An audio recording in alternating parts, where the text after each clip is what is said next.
everybody, and welcome back to Crime in Sports. Hey!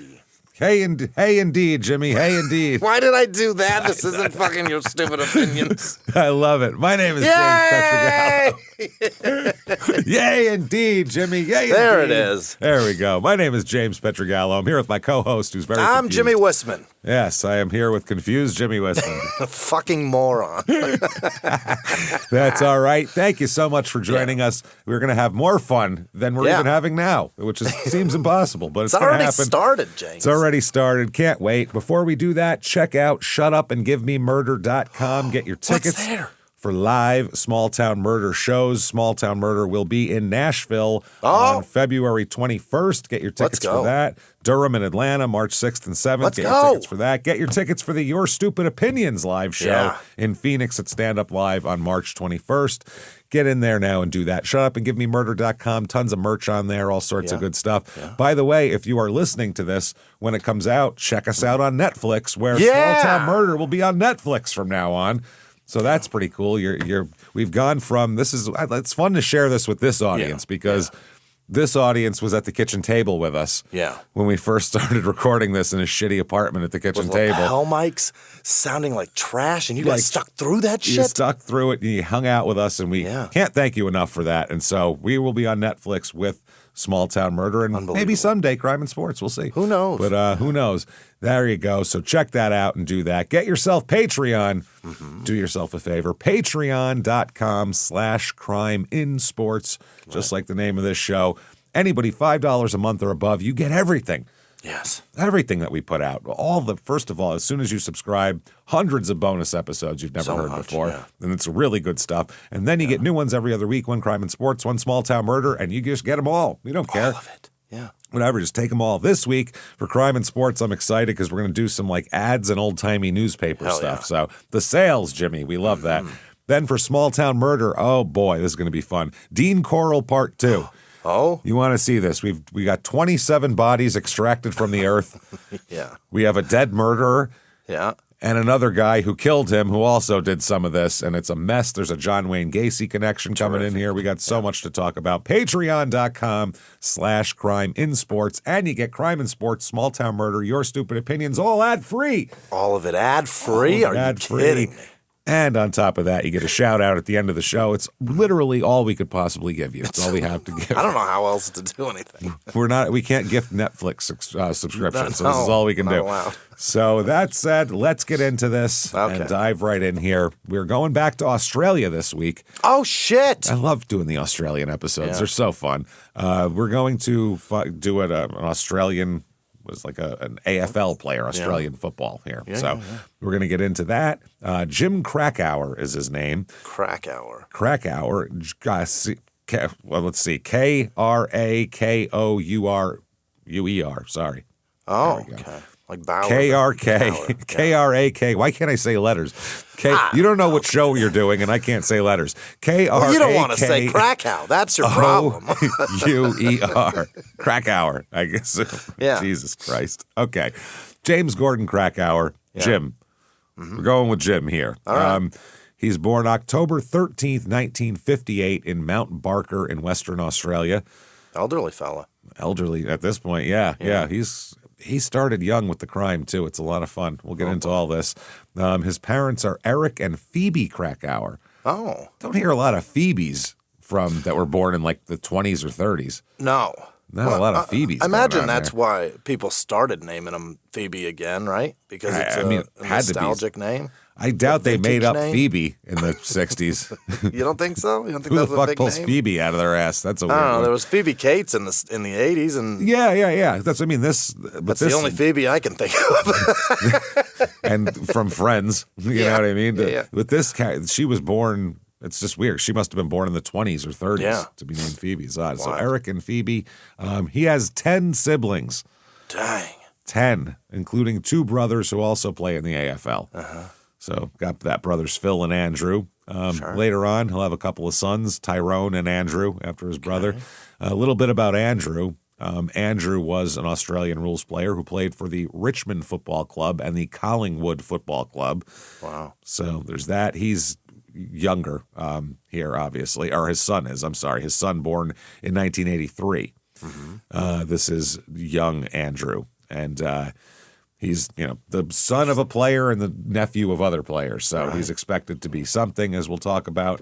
And he was drafted. This is his son now. Later on, drafted in the 41st selection in the AFL draft. Terrific. And he's got some problems that we'll talk about here, but we'll get back to his son in a little while. All right.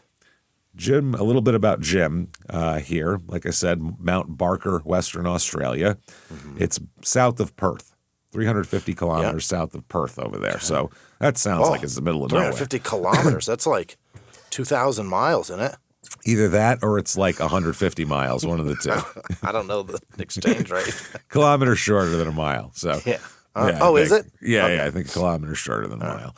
So he's the, I guess his dad, Eric Krakouer, born in 1930, was born near, nearby Kojonup? Yeah, sure. Kojonup? Kojonup? I don't know. His dad is a Noongar man. What is that? It's like an ethnicity, I guess. Okay. They're native, Aboriginal people. Yeah. I think dad is at least here. Phoebe Audrey Miller, his mother, doesn't sound very Aboriginal. Aboriginal. That might be where it came from, James. You don't know. That's totally where it is. Yeah, I think that sounds more like an English lady. Phoebe Audrey Miller. Yeah. Yeah. So they were married in 1949, his parents. The name derives from Theodore Krakouer, who was a Polish-Jewish convict of English-Polish descent who escaped transportation and settled in southwestern Australia. Wow. So he comes from escaped convict stock. That's where it comes from. And then he married a Noongar, I hope I'm saying that right, a Noongar woman, and they became, mixed with the indigenous and European heritage, and there we go. So he ended up, Dad, Eric, relocated to Mount Barker in about 1947, where he and his wife will have 11 children in a small home. Wow. That sounds awful. From this article says that the small home was situated in a shanty Aboriginal community on the outskirts of town. Okay. So this was not an easy upbringing for this kid at all. A lot of problems, a lot of issues of like health and things like that. There's not good medical care out here. 2 of the children in the family end up dying before they're adults. Oh, boy. So they had 12 or they have 8? No, they had 11, and they ended up with 9 that lived. Wow. So, Jim himself was hospitalized with rheumatic fever. He had the roomie? He had the rooms, as we like to call it. The room zooms. That's what the fuck? I don't even know what that is, but it doesn't sound good. Sounds Oregon Trail-y, Sounds, it's under a, you die, here lies. Yeah, it sounds like it's a fever with spots. Here lies Jim. He got some bad shit. You don't need to know what it is. The rheumatoid fever. No shit. Apparently, it's it was back then anyway. I don't know about now, but it was a disproportionately affected the indigenous population.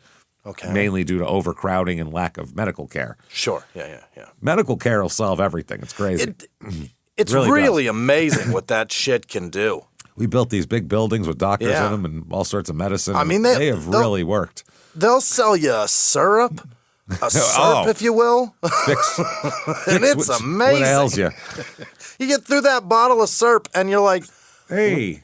When did I feel so bad? This is great. Terrific. Yeah. No, that's amazing what medicine does. It's crazy. Our life expectancy went from 40 to 80. Isn't that amazing? So what's everybody say? Medicine's the problem. Okay. All right, sure. All right. Yeah, cool. Die when you're 40. Have half your kids die in your home when they're fucking. Is that what we're trying to go back to? I suppose. Remember those days? I want to live as long as Jesus, James. Yeah. If Jesus didn't need to live 80 years, why do I? So that's what these people are doing. As far as a lot of people are concerned, he's still alive now. That's fine. So, just have 8 kids, have 4 of them live to adulthood, and that's great. Everybody will be fine. Fucking idiots. So, And they'll sell you a weak shit, James. You don't even need a prescription. You can go get some goddamn Tussin or some NyQuil, and it'll make you feel 1,000,000 times better. Some shit that if you took that and placed it in somebody's hands in the 1600s, they would think that it fell from the clouds of heaven. What is this magic? What is this magic that just gave me 11 hours of sleep? What kind of wizard are you that brought me this? That's what they would say. It's your fucking green elixir. It's fucking insane. So, oh man, he ended up living through that, obviously, or we wouldn't be doing an episode about a young Aboriginal boy who died at 7 from the rheumatic fever. That would be a very short episode. Now, he's a crazy shit. There's no other way to put it, and this guy's fucking nuts. He's just nuts. He's crazy from a young age. And you kind of have to be to play Australian rules football. Let's be realistic here. That shit is wild. You kind of have to have a little bit of an edge to you. Yeah. So right from the beginning, he was like that. Now, also, there is a lot of – let's think about when he's growing up, too. Yeah. In the early 60s, there's a lot of bad shit going at the Aboriginal people at this point. I don't know what Australia's like now, but I assume it's probably improved some since then, I would hope. Probably. Because, we did for a while. We did here, Yeah. It seems like it's going better over there than most places. I don't know. I don't see much of the news. They seem to be. Australia, unless there's something major or catastrophic, we don't hear a goddamn word about it. That's the problem. We don't hear shit. Quiet. They keep it real locked up over there. Yeah. Real tight. So he said there was a lot of discrimination and bullying against him. And he said that gave him a propensity for violence. Okay. But football was an outlet. He said, my dad was an excellent footballer in the country. My mom's brothers were excellent players as well. They didn't have the urge to come to Perth and try out there. All their footy was in the country. Sure. So they're like the equivalent of like sandlot ball players that are really good but not wanting to go anywhere.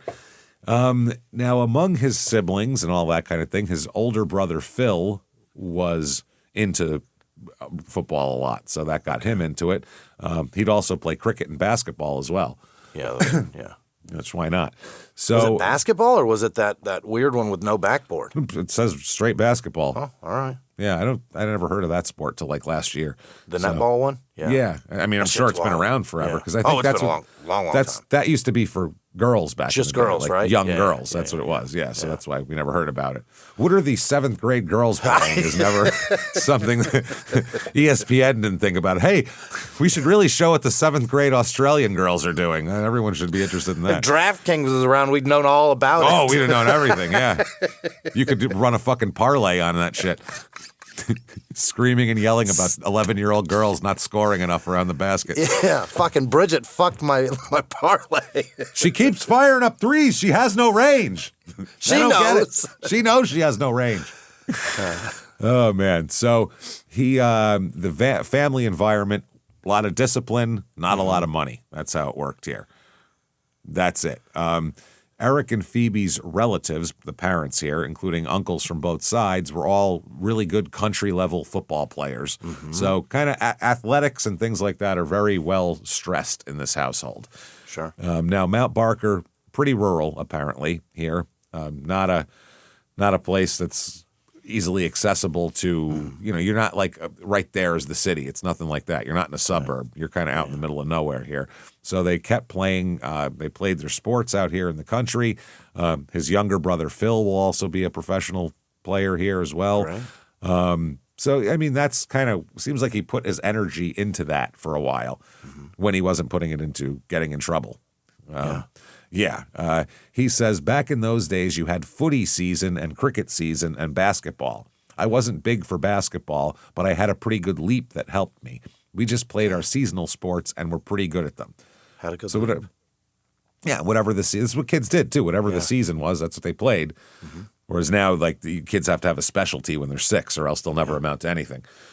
Yeah, if you're going to be a quarterback, you better decide when you're 7 and then go to quarterback camps for the rest of your life or you're going to be way behind, which is pretty fucked up.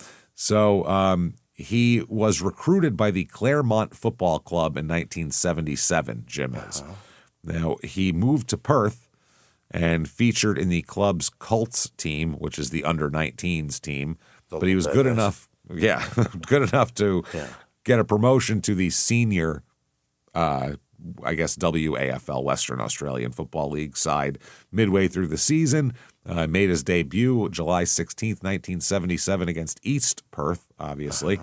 In 77, he played in 6 games. He kicked 14 goals, which sounds tremendous for 6 games, but that might be terrible. We don't know. And he had 9 behinds. Sure. Which I think is when you actually kick an opponent in the ass. Right in the behind. Right in the ass, and then they have to jump and grab it like a cartoon, and then that's a score. You get that. That's something they count as a stat, I think. But they said he's really good, and everybody liked him, even though he came off the bench and didn't play a whole lot. Then the next year, 78, he had 20 games played, 42 goals scored.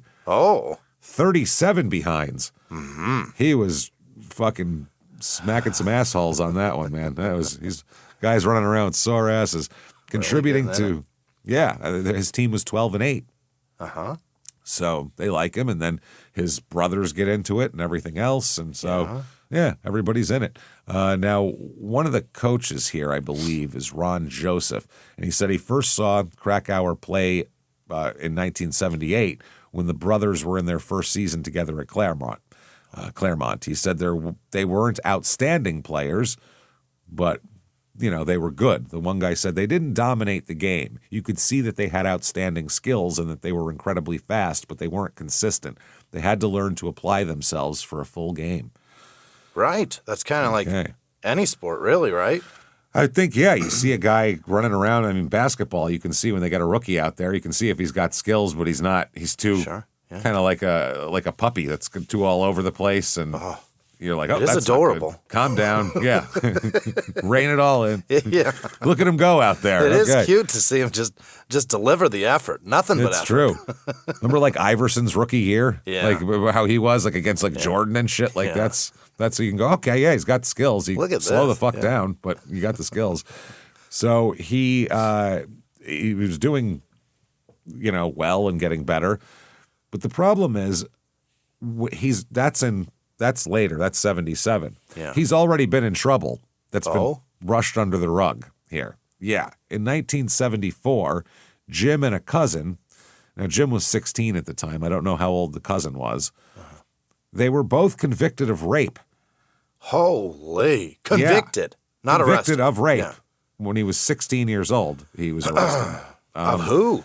There was an incident involving, now this is all we can find out, non-consensual sexual intercourse, which that's rape. That's a lot of syllables. That's a lot of syllables for rape. And by the way, consensual, we can just shorten that and call it consensual because I think I think I just coined something there. That was actually a good fuck up. He's sentenced to 2 years in prison. Oh. Yeah. So this is before he ever plays. Already? Till adulthood, spend some time. Someone saw him running around and go, look at that little rapist. He's a good player. Look at him We should sign him. Yeah. That's crazy. Now, he has consistently denied the allegation of non-consent, maintaining that the sexual activity was consensual and describing the conviction as wrongful. At 16, can you do that in Australia? That's wild. That's crazy. So, and how old was the person? That's what I mean. We don't know how old the younger the victim here was. Yeah. So it was affirmed and everything though. So he appealed it and it didn't matter. And he's convicted of it. So that's factual at this point that happened. We don't. That's all we can draw from that. Sure. The case will draw more attention later on when he becomes more of a more of a phenom, huh? Well, just more of a known entity. People are like, hey, we just found out he's a rapist. Did you guys know that? Yeah. So that's interesting. Upon his release from jail here, he was far away, 300 kilometers away from home as well. Yeah. He ended up, despite having missed a third of the football season, won the league's Best and Fairest award by 5 votes. Best and fairest, both. Can you call a rapist the fairest, really? I don't know if you can call him the best. He might be the best rapist. I mean, why that would be horrible. It's still, if that's what you're doing, whatever, but fairest, is that? I don't think we can really do that. No. The following year, only 3 weeks after gaining his driver's license, he crashed his car into a road worker. That's not. That is horrifying. You can't call it that, right? Can't call it what? Crashing? Just crashing it into a road worker? That's called vehicular homicide. Well, he didn't kill the guy. That's why. Oh, okay. So he didn't just kill the guy. Vehicular maiming? Yeah, well, he found guilty of danger. Oh, he did kill the guy. My bad. Oh, yeah. Jesus. I don't know why I thought he wasn't dead. I thought he was injured very badly, but that's right. It's right in front of me. He was found guilty of dangerous driving causing death. For some reason, in my mind, it was not causing death, but it's causing death. Wow. And he's sentenced to, you, sir, may fuck off 18 months in jail, not years. 18 months. Was he was sober at the time, evidently, huh? Yeah, this is dangerous driving. So he was just, probably speeding in a work zone. And only gets 18 months. Killed a guy, 18 months. And he's a rapist. Yeah. A rapist and vehicular homicide is on the street. He's already raped and killed. This is a lot for a young man. Australia's amazing. You can rape and kill and serve amazing is a way to put it. 3.5 years. Amazing is one way to put it. 3.5 years. A little confused, I think, too. I mean, I get that he was a minor when this is going on. I think that's the main issue here. He was under 18. But while in prison, he was allowed to play football for North Mount Barker on day release. Okay. So he goes to prison, and they're like, he can still play during the day, which pissed lots of people off. 3.5 years total on 2 charges and work furlough is unbelievable. That's on rape and killing a guy. This isn't, he didn't fucking, steal a Snickers bar from the 7-Eleven. This is. That's a better deal than Epstein got. No shit. It is. Except we have this guy's information. That's the only difference. Yeah. He's not being protected by. We know everything about this guy. Yeah, we know everything about this guy, unlike the other asshole. So that's what he does. Now his best season at Claremont was 1978. When he had 52 goals in 21 games. Yeah. And that was when people were like, oh, here we go. Here's a little thing here from it. There's a box score, which I can't figure out at all. It says J. Krakouer 3.0. Yeah. And then P. Krakouer 2.0. Some other people have 1.1. Someone's got 0.1. I don't know what the fuck any of that means, but something. It's got to mean something. 0.1. In 1979, he is selected for his interstate debut representing Western Australia. So that's a big deal, apparently. Yeah. He's been very good for his first couple years. They said his goal kicking from difficult angles is a big deal with him. Sure. Which is odd. His career with Claremont was from 77 to 81. He played 101 games and kicked 196 goals. So I guess that's good. That's good, yeah. Yeah. He won the Claremont Fairest and Best Award in 1981. All right. And shared the Simpson Medal for his performance in Western Australia's state win over South Australia that year. So I think that's just for a game. Okay. Now he's got his on-field temperament is very aggressive. Oh. He hits and kicks people a lot. Which, it's strange. So that gets him into trouble a lot, gets him fined all the time and shit like that. He's, I guess, in Claremont, he had outbursts that they said made him like a regular, what they call tribunal attendee, which means he's always going before the AFL's board of whatever to give his excuses for what he did. So he had, again, Jesus Christ, these behaviors resulted in 16 reports. 9 guilty findings across 4 tribunal appearances, suspensions totaling 25 weeks, which is equivalent to missing an entire season. Yeah, that's everything, yeah. So if he played there 5 years, he only played there 4 years. Yeah, right. Because he was suspended a whole year. He ends up signing with North Melbourne at this point here.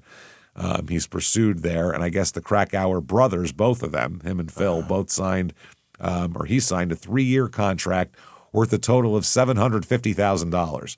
Sure. This is in the early 80s. That's big money. Great money, yeah. Huge money. I mean, that's $250,000 a year back then is big. That's like 2021, it would have been $2,788,000. Wow. So not bad. He's doing well. He said he chose the Kangaroos over Geelong because it was due to Western Australian football legend Barry Cable being the North Melbourne coach and the contract payments being guaranteed rather than performance-based. Okay. Just say, they guaranteed my money. Yeah, that's a big deal. Yeah. If you're going to guarantee someone's money, I don't care who's coaching the team. Play with the Roos for sure. Doesn't fucking matter. Yeah, you could have Gehring come fucking coach the team. They're paying me, guaranteed. So there's an article here, April 26th, 1982, and the headline is "Blacks in the Big League." Oh, got it. And it has a picture of him. Him and his brother. Yeah. And it says Jim and Phil Krakouer here to play football and make money. Yeah. So I'll read for this article here. The racial abuse directed at Jim and Philip Krakouer by some sections of the crowd at North Melbourne VFL game 9 days ago was not quite as vicious as that hurled at West Indian soccer players in England in recent years. In London, for instance, large members of Chelsea fans go to matches wearing Nazi armbands and produce the Nazi salute every time a black player goes near the ball. That doesn't happen in Melbourne. This is actually racism on full display. Oh, they're wearing Nazi armbands and giving fucking Sig Heils when when a black guy goes near the ball. Yeah. I thought you were mentioning remember that team the black something or others? Yes. They call them the Blacks? Yeah. Absolutely. Yeah, we have merchandise from that. Yeah. People sent What are they, us. black wings? What are they, the black tips? I don't know. I don't remember either. I don't remember. God damn it, I'm sorry. Isn't that cricket? But either what is it? Rugby? Rugby, that's rugby. Yeah, it's a rugby. It's a rugby team. All Blacks, aren't they, or something? All Blacks, bingo. All Blacks, that's there it. we go. Yeah. So that's in London. Yeah. How does that not... How does that fly at all? How does anyone allow that is what I don't get. Right. If I'm at a sporting event and the guy next to me... fuck out of a guy sitting next to you in the stands for that. The guy next to me has a Nazi armband and he fucking gives a Hitler salute. I'm beating him until I'm getting pulled off of him. Yeah. Essentially. I'll go to jail. I don't care if he stops moving. Yeah. Go to jail. I will fucking buy a T-shirt that said I beat that Nazi cunt to death. Fuck you. Fuck you. Are you not you? This is crazy. Fine, fuck me. All right, we go. Fuck you. Get over here. Roll your chair over here. I'm gonna fuck you in the mouth, Jimmie. No, this is crazy. For willing to go to jail. James is willing to go to death row. Fuck yeah. Yeah. Happily. Yeah. My family didn't fucking crawl out of holes to come here from these fucking people to stand here and let this motherfucker do this shit next to me. I will fucking kill you. And you should too, and anybody else out there. Don't put up with this shit. My family committed the atrocities, James. Well, they were already over here being lazy. They would have been way too lazy if they were over there. The Whismans wouldn't have participated, I feel like. They wouldn't put up with that shit. They would have been like, I don't know what's going on. How do we get out of work today? Yeah. I don't know what's going on there, but God damn it. That's I don't want to drive a train. What if we just say we're sick, guys? No shit. So sad that it's like, hot take, Nazis are bad. Isn't that crazy? Full uniform, what the armband, Sig Heil. What are we doing? Not even just like what they do. Like anything that's even close to resembling a trench coat. Fucking no. What are you doing? Why would you even consider wearing that? People do it. They do it. They want it every day, and they're like, "What do you mean?" I don't get it at all. I don't get it. And what do you mean? What do I mean? I failed history, and I still know. I still know you're a fucking Nazi. Oh, Christ, man. This is, that's wild. I guarantee you there are people listening that are be like, well, fuck these guys. You know whatever. What I mean? Fuck us Bye. then. Goodbye. Eat dicks. Don't come back. I don't want your Nazi money. Please don't come back. I'm tired of it. Tell your friends, too. Please, tell all your friends that I hate each and every one of you. We hate you, and if you're near us, we'd happily kill you. So we're going to death row for it. We're going. Who's on board? Death row train, moving along. And that should be legal, by the way, to kill a Nazi. That should absolutely be legal. It should be rewarded. Like, we should be like, God, yay. you should get, Remember when, on Deadwood, when Al Swearingen put up a bounty for fucking Indian heads and the guy came in holding a fucking head rolling around for, that's what we should do. Put I got it. Look at this. Yeah. Throw it in a box. Whatever Nazi head. Well, blonde, let's all talk to it. Not all Nazis I'll gladly put it on a blonde. shelf next to us and podcast and talk to it. Yeah, happily. Don't care. Fucking good. That would be great. Put it in a box. Yeah. Go over our machinations with it. So, Nazi head. All right, back to this. Jim Krakouer was hit by a beer cart. Does that say? Beer can. Sorry, the newspaper's hard to read. Yeah. Beer can at Essendon when he was standing in the goal square, and every time he went near the boundary line, he could clearly hear the chorus of voices singing out, quote, "You black bastard," They're throwing beer cans at him because he's black. and chanting "black bastard." It's like, listen, my mom's name is Phoebe, all right? And how dare you Nazis Wow. confuse me so hard? Because I kind of want to throw beer cans at him too, but not for being black. No, for being a bad rapist. driver and a rapist. Yeah. There's other reasons to be mad at this man. You can yell rapist, rapist, rapist. Right. Well, how is that not worse than black? What are you talking about? What the fuck is wrong with people? Judge people by their actions, especially when they're rapists, you fucking idiot. It's way Character, motherfuckers. And you don't look like an asshole either at that point. You look like a good guy who's calling out a rapist. So, hey, everybody wins. The crowd was not, wow, goddamn, unique. Jim and Philip Krakouer have had to put up with blatantly racist taunts from football crowds since they moved from their home at Mount Barker, a small rural town 360 kilometers from Perth, to join Perth's Claremont Football Club. The taunts don't come just from the fans. Opposing players regularly use racial abuse as a weapon to put them off their game. It is considered a legitimate tactic by many VFL coaches who point out that Italian or Greek or Yugoslav players have to put up with the same sort of thing. Okay, well, stop doing it to everybody. Why are we doing it to anybody? Anybody. It doesn't matter. Yeah. VFL football, since its inception almost 100 years ago, has been a game dominated for the most part of its history by white people. Sir Douglas Nichols played with somebody, I can't read that, back in the 1930s, and over the years a handful of Aboriginal players like Sid Jackson and the incomparable Graham Polly Farmer have left their mark on the game. But the number of Aboriginal football players who made the grade in the VFL could be counted on the fingers on one hand. This is now changing. Jim and Philip Krakouer, signed by North Melbourne this year from Claremont, and staggered the football public with their skills in the opening games of the season. And they go on to talk about other guys who have done this. They said there has always been a sprinkling of Aboriginal players in the Western Australian football, but in recent years, the number has increased dramatically. Black players now comprise something like 8% of the football players in the West Australian League. Claremont's football manager, Mr. Roger Barnes, believes that Aboriginal football players have made an enormous impact on the game in Western Australia and that their influence is likely to grow. All right. He said most of them have phenomenal skills. Now he's going to take it easy, Jimmy the Greek. He's going to Jimmy the Greek himself right now. Calm down. You see, it's there's a certain they got a certain ligament we don't have. You see, that's the thing here, and they got a reactive ligament. You see, and it's you see, back when the Aboriginals, I'm going to fix this. You see. See, this is what happened. Listen, it's science. Oh, God. Okay. Good genes, you guys. Good genes. And don't say that either.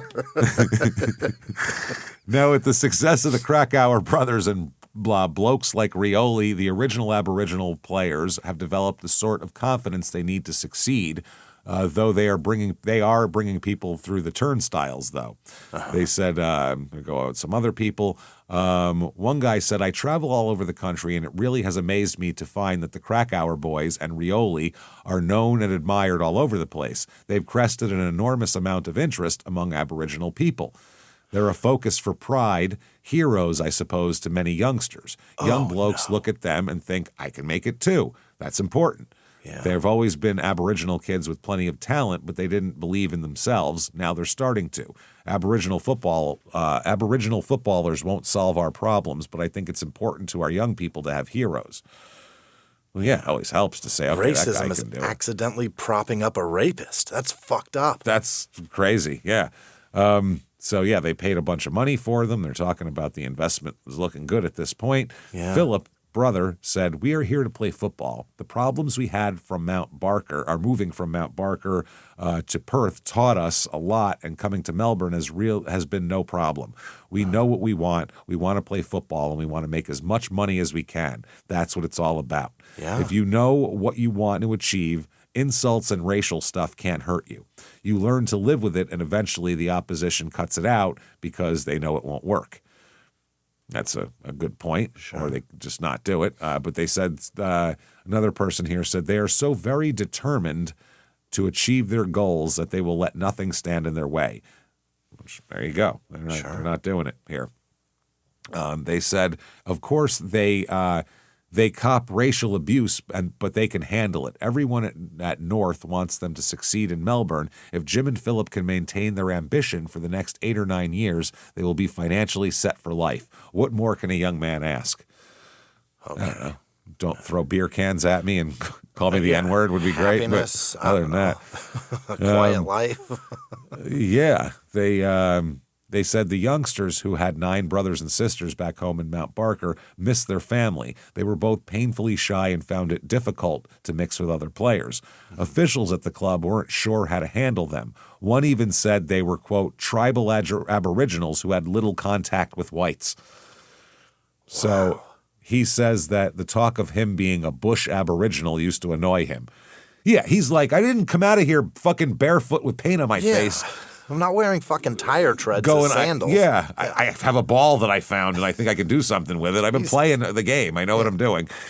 He said that it was annoying, but he couldn't understand it. He said, in fact, behavior blamed on bush or tribal, quote-unquote, attitudes was often a reaction to loneliness, reaction to loneliness and racist taunts on the field.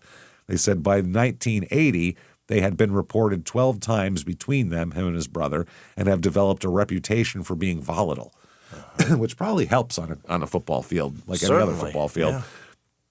So this is the coach here, said, I had to walk a thin line between how I treated the Krakouer brothers and how I treated the other players. They weren't fined or suspended for missing training when other players were. Then again, they had problems other players didn't have. But like the racism, yeah. Yeah, like that. Jesus Christ.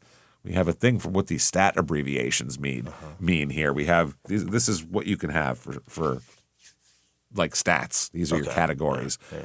Disposals, kicks, marks, handballs, goals, behinds, hitouts, tackles, freeze, and freeze against. Handball. I thought you were allowed to touch it with your hands. I have no idea. Australian, you throw it to each other. Don't they shovel it to each other? I don't understand how that works. Handballs. The only thing I understand on that is tackles. I can't understand anything else because I don't even know what a goal represents in this. So, well, a goal you can run it across, but isn't the try the kick? Wait, or is it the opposite? Then they would kick it from the field, like while they were running around. A guy would stop and just kick it, and then you'd have those guys in the suits that look like old time gangsters would like point their fingers out if it went through or not. But you get less points for the kick than the actual try. I don't know. It's got to be easier to kick it through than to run all the way up there, right? Seems like it, yeah. Seems like if you kicked it from a few yards out rather than running across some fucking angry drunk Australian's fucking foot, it's a much easier. Calling you black bastard while you do it. Yeah, it'd be harder. Well, they pummel you with their forearms. 1982 North Melbourne Kangaroos. Yeah, the Roos. The Kangaroos. Jim said, you had to be fit to play in either league. You've got to be fit wherever you play. I used to love my training. I used to train how you play. If you train good and hard and get yourself fit, playing becomes easier because they've got the big crowds out there and that urges you on. At training, you and your teammates had to push yourself and help one another and encourage one another. Sure. He's a big practicer. Yeah. So the opposition clubs would be they didn't like these guys here. Jim said they played really close and they were disciplined players, meaning the players in the league. We used to get close attention for anything they were acting crazy or anything like that. The standard of VFL football was what the brothers expected, a step up from the Western Australian League competition here.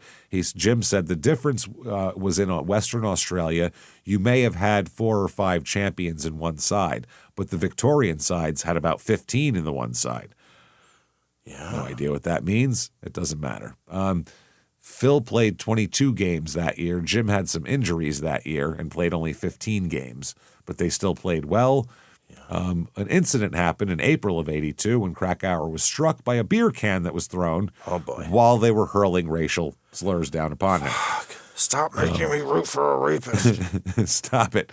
In June '82, tensions escalated into a brawl involving Jim and another player, Rod Austin, triggered after Austin physically targeted Phil amid ongoing racial vilification. So while he was calling him racial slurs, he then tried to do something to him, and then his older brother Jim came in and said, "You're not going to call my brother that," and then fuck with him too on top of it. Not going to have that.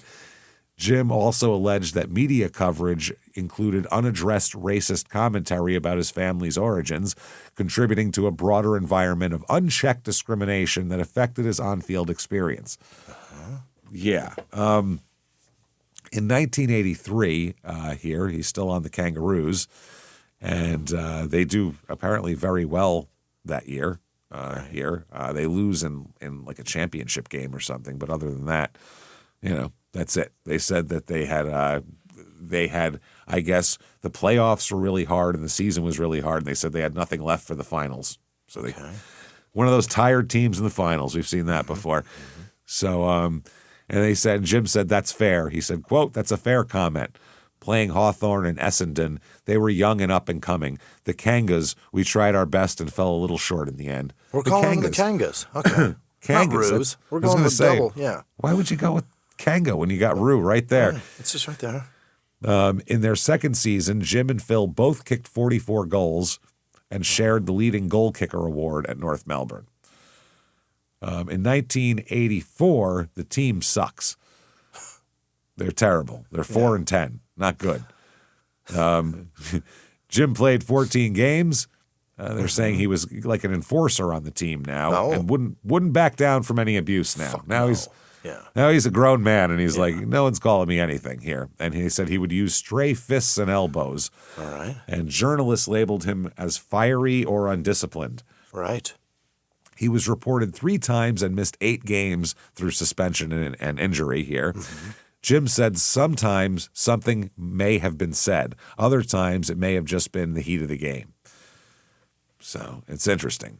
Jim remembers that the league ignored all the racial shit. He said a few times over in Melbourne, we copped it. You still had some some players that may have said things, but most of it was back in Western Australia. So he's saying among the players, it wasn't as bad in this league as back in the other league here. Sure. Which I guess is good here. They said that he took his complaints to, I guess, a guy on like one of the executives of the team that tried to calm him down. And I guess also here's mid-season 1984 at Oak Park Pro Football. The Oak Park Pro Football Club took their juniors to watch North Melbourne train and talk to the players and do all that shit. So, like a field trip for the juniors team to see. Jim wasn't training in the main group and was running laps with another guy. A kid from the under-12s at the fence started racially abusing Jim as he jogged past. An under-12-year-old said, "Let me hurl racial slurs at that professional football player." Why does he know how to do that? That is crazy.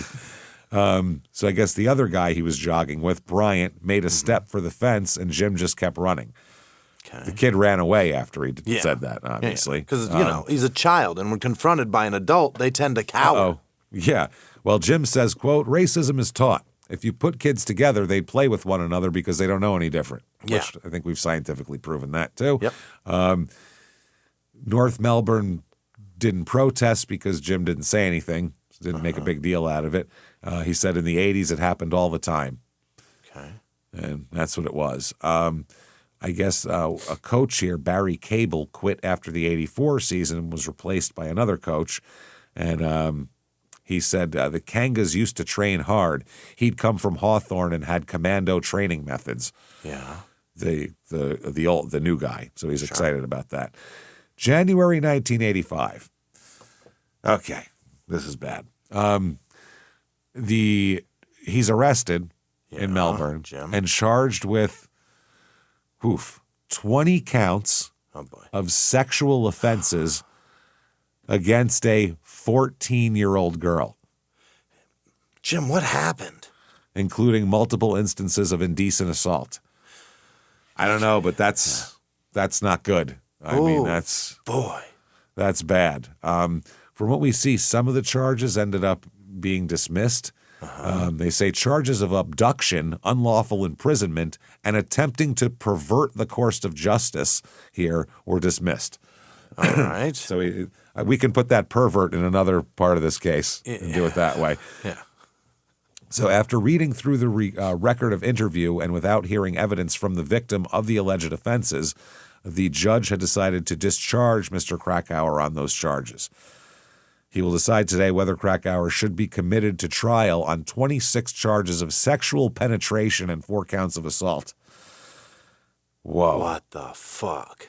That is crazy. Krakouer here had been released on bail after being charged at first with 20 counts of sexual penetration of a girl under 16 years of age, abduction and unlawful imprisonment, and 4 counts of assault. He was rearrested on March 18th and charged with a further 6 counts of sexual penetration and 2 of attempting to pervert the course of justice. His bail was revoked. Jim had said in his record of interview that he had been having a sexual relationship with the girl. Okay, don't care if it's consensual. She's 14 and you're 29. 29, I don't know what the laws 28. in Australia are. Obviously it can't be not 14. Yeah, that's crazy. Right? If it is, what the fuck are you doing, Australia? This is insane. Okay, does he realize that that's it right there? I've been fucking this girl, but I thought she wanted it. Is that what you're saying? Yes. How do you? 14. Yeah. Wow. That's awful. No. My. Yeah. I guess the girl was unable to give evidence after breaking down and weeping in the witness box. Because she's a child and all. Right. The detective, senior constable Graham Cleaves, that sounds very Australian or English, of Fairfield, said in court that Mr. Krakouer had told him in an interview in January that he had known the girl for about 6 months. He said he had sexual relations with the girl about 4 or 5 times a week. A week. 4 or 5 times a week. You're so horny for a child. You're doing. My you have God. a hot new girlfriend that you're really into. When you have a new girlfriend, that's what this is. Yeah. 4 or 5 times a week. At the beginning. Ooh. 14. Yeah. James, it is 16 in Australia. Yeah, I knew it wasn't 14. The 14 I had a good feeling about that. And then it says age of consent laws in Australia, and I clicked it, and then it started doing these. I don't like that. I don't like that. It just put me on a list. And then the SWAT team just came knocking on your door. I fucking hate this. Somebody's at my door with a koala on their cops. Yeah. Oh, what are you searching that for, right? You're like, so you guys just wear the croc hat and the vest, huh? That's your uniform. Such a thing, huh? All right, I guess so. Fine, I guess I'll go with you. So, and this often happened at the girl's mother's apartment as well. Oh God, that's so gross. He came over. Wow. The mother told the court that she had known since December that her daughter was having a sexual relationship with Mr. Krakouer. Why were you allowing that? You should be charged as well. She said. How old is he at this point? 28, 29. Too old, yeah. Way too old. Way. Twice this girl's age. The mother said that on January 19th, her daughter had gone to her in a distressed state with bruises to her head and a bite mark on her cheek.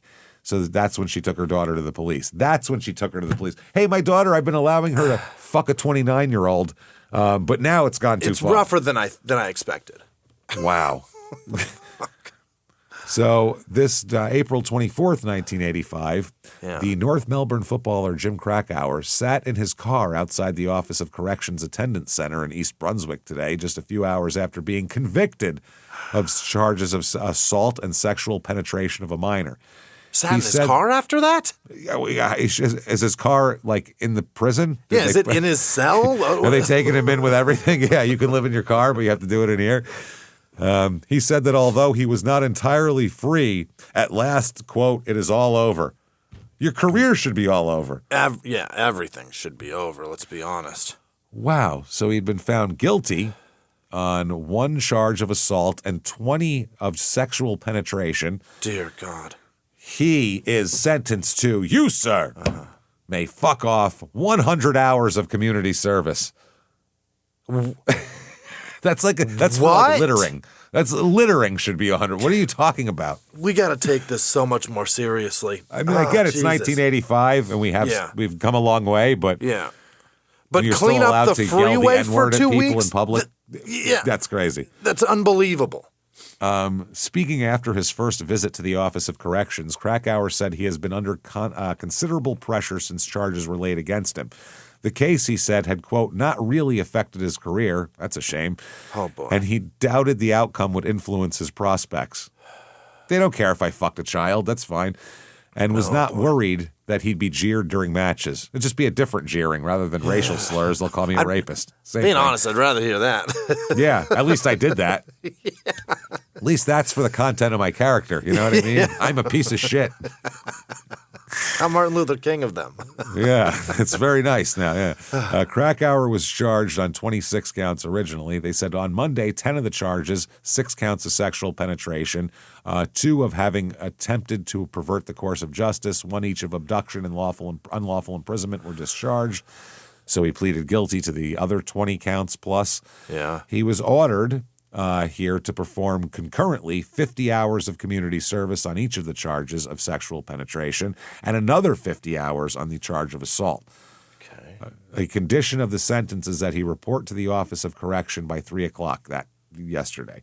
They said that the case was, quote, an unusual manner in which Krakouer and the girl appeared to share mutual affection. That doesn't matter. I don't care. That doesn't matter. There's lots of 14-year-old girls who would love... Yeah. Because they've been abused or they've had whatever the fuck happened to them, they would love to fuck 30-year-olds. The thing is, as a 30-year-old, you have to go, you're a child, and this is bad, and try to give them guidance. Don't fuck them. Yeah. Don't guide them with your dick. I'm into older men. All right, well, when you're old enough, you can be into them. About 4 years from now, do whatever you want. But good for you. You're a freshman at the moment. Yeah. When I was when I was a teenager, you beat off, I beat off to older women. But why not? But if you have sex with them, if they're willing to do that, that's disgusting. Absolutely. And this is way different, but the 14-year-old brain of a 14-year-old boy and a 14-year-old girl work very differently. Yeah. A 14-year-old girl really, for the most part, unless they've had something happen to them or had some problems with something, that's the only reason why they want to fuck older guys. Yeah. Whereas guys just go, tits. We don't care how old they are. Yeah, well, those are cool. When you're 14, 15, 40, tits, great tits. I don't care where they are or what they're attached to. And I'm sure it happens, but I never witnessed a 14-year-old going, I want to fuck his brains out. I see them writing on a Trapper Keeper, Mrs. Tom Cruise. They want to marry them at 14. Right. Exactly. I want to have his babies one day. The problem is the guy and you might be mature and you might have great intentions as a child, but any guy who would have sex with you or any guy who would consider that is so fucking damaged that it doesn't matter. It's vile. It's vile. Disgusting. Yeah, that should never enter. When you're 30, the only thing you should think about a 14-year-old is I can't wait till this 14-year-old goes away so I can do drugs and have sex with adults. Right. This 14-year-old, I have to fucking watch them, make sure nobody else has sex with them or doesn't. Can't wait for this child to leave so I can start having fun. Yeah, that's our whole lives. Yeah. So if you don't feel that way, I'm creeped out by you as a man. That's crazy, man. They said while he, quote, behaved poorly toward her, and that is reflected in the charge of assault. The lawyer said Krakouer had to spend time in jail until an application for bail was granted, and he's also been subject to a, quote, great amount of public attention. Good. He fucking fucked a child. What are you talking about? Earlier, counsel for Krakouer, Mr. Brian Bork, said his client had originally been granted bail with a condition that he not contact the girl. However, Mr. Bork said there was certainly an effort by the girl to continue the relationship. She phoned him at home at least 20 times and had even gone to the Krakouer's home until his wife, Mrs. Fiona Krakouer, he's fucking married. Why are you having sex with 14-year-olds when you're married? The wife sent her away with money for a taxi. Oh, Jesus. Dude. And then hopefully went in and stabbed her husband in the face. This is crazy. Are you kidding me, dude? Send her to the hospital with a rape kit. Yeah. Everyone's acting like, oh, this poor misguided child. Let's just give her cab fare, send her on her way. She's been fucking, this is crazy. Yeah. This is crazy. The magistrate cited his prior clean record beyond his 74 conviction for fucking rape. Right. That's not a clean record. I guess once he's an adult, it's expunged or whatever. Yeah. And his status as a professional athlete cited that as a mitigating factor, that he's a professional athlete. How is that a mitigating factor? That's an aggravator, if you ask me. He's gone and moving around all over the place. That's scary. With lots of young girls watching him, cheering him on. Influence. This is insane. Yeah. This is insane. That's not a mitigating factor. And then opted against imprisonment despite the fact that he admittedly fucked a 14-year-old girl 4 or 5 times a week. I'm pretty disgusted here. This is horrifying. 1985 against Melbourne. This is on the field here. Field umpire Rowan Sawyers reported Jim for kicking Alan Jarrett off the ball. As Sawyers ran in to report Jim, Jarrett reportedly said, "Did you see what he did?" Recalling the incident, Jim said he didn't kick Jarrett. He said, "We were both walking alongside one another, and he was my tag for the day." I guess he's the guy you're covering. I got him.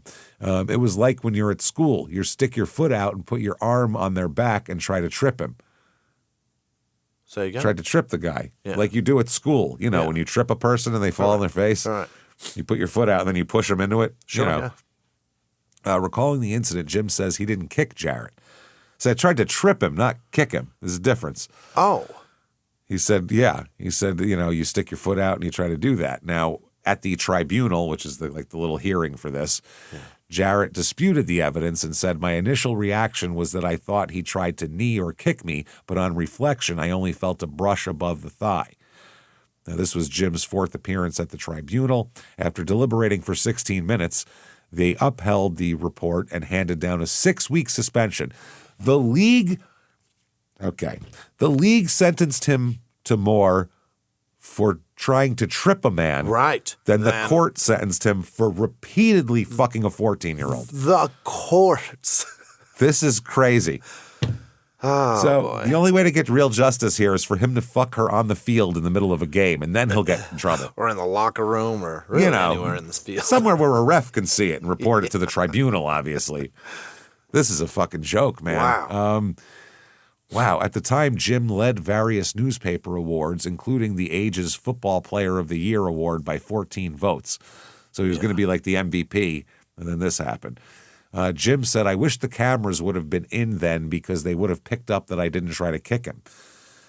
So they took the case to court to have the verdict overturned, but it didn't happen. So there you go. Now, anyway, we'll go, who cares what the Kangaroos did without him in the finals? None of that really matters.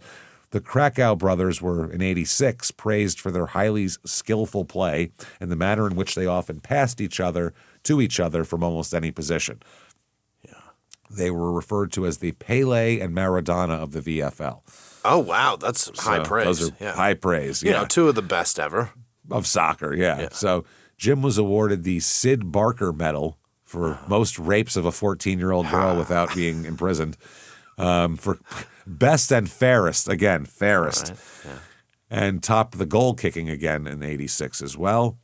Unreported but documented aggressive acts included a 1986 left hook to a guy's head. Oh, my God. Mark Harvey, after being kneed in the head, highlighting his enforcement-like role amid physical and verbal provocations. They said, quote, North Melbourne ended up in the 1986 season with consecutive losses to Sydney and Hawthorn. It set the tone for the season, and the North missed the finals on the percentage. But Jim provided one of the great spectacles of the MCG under lights against the Hawks.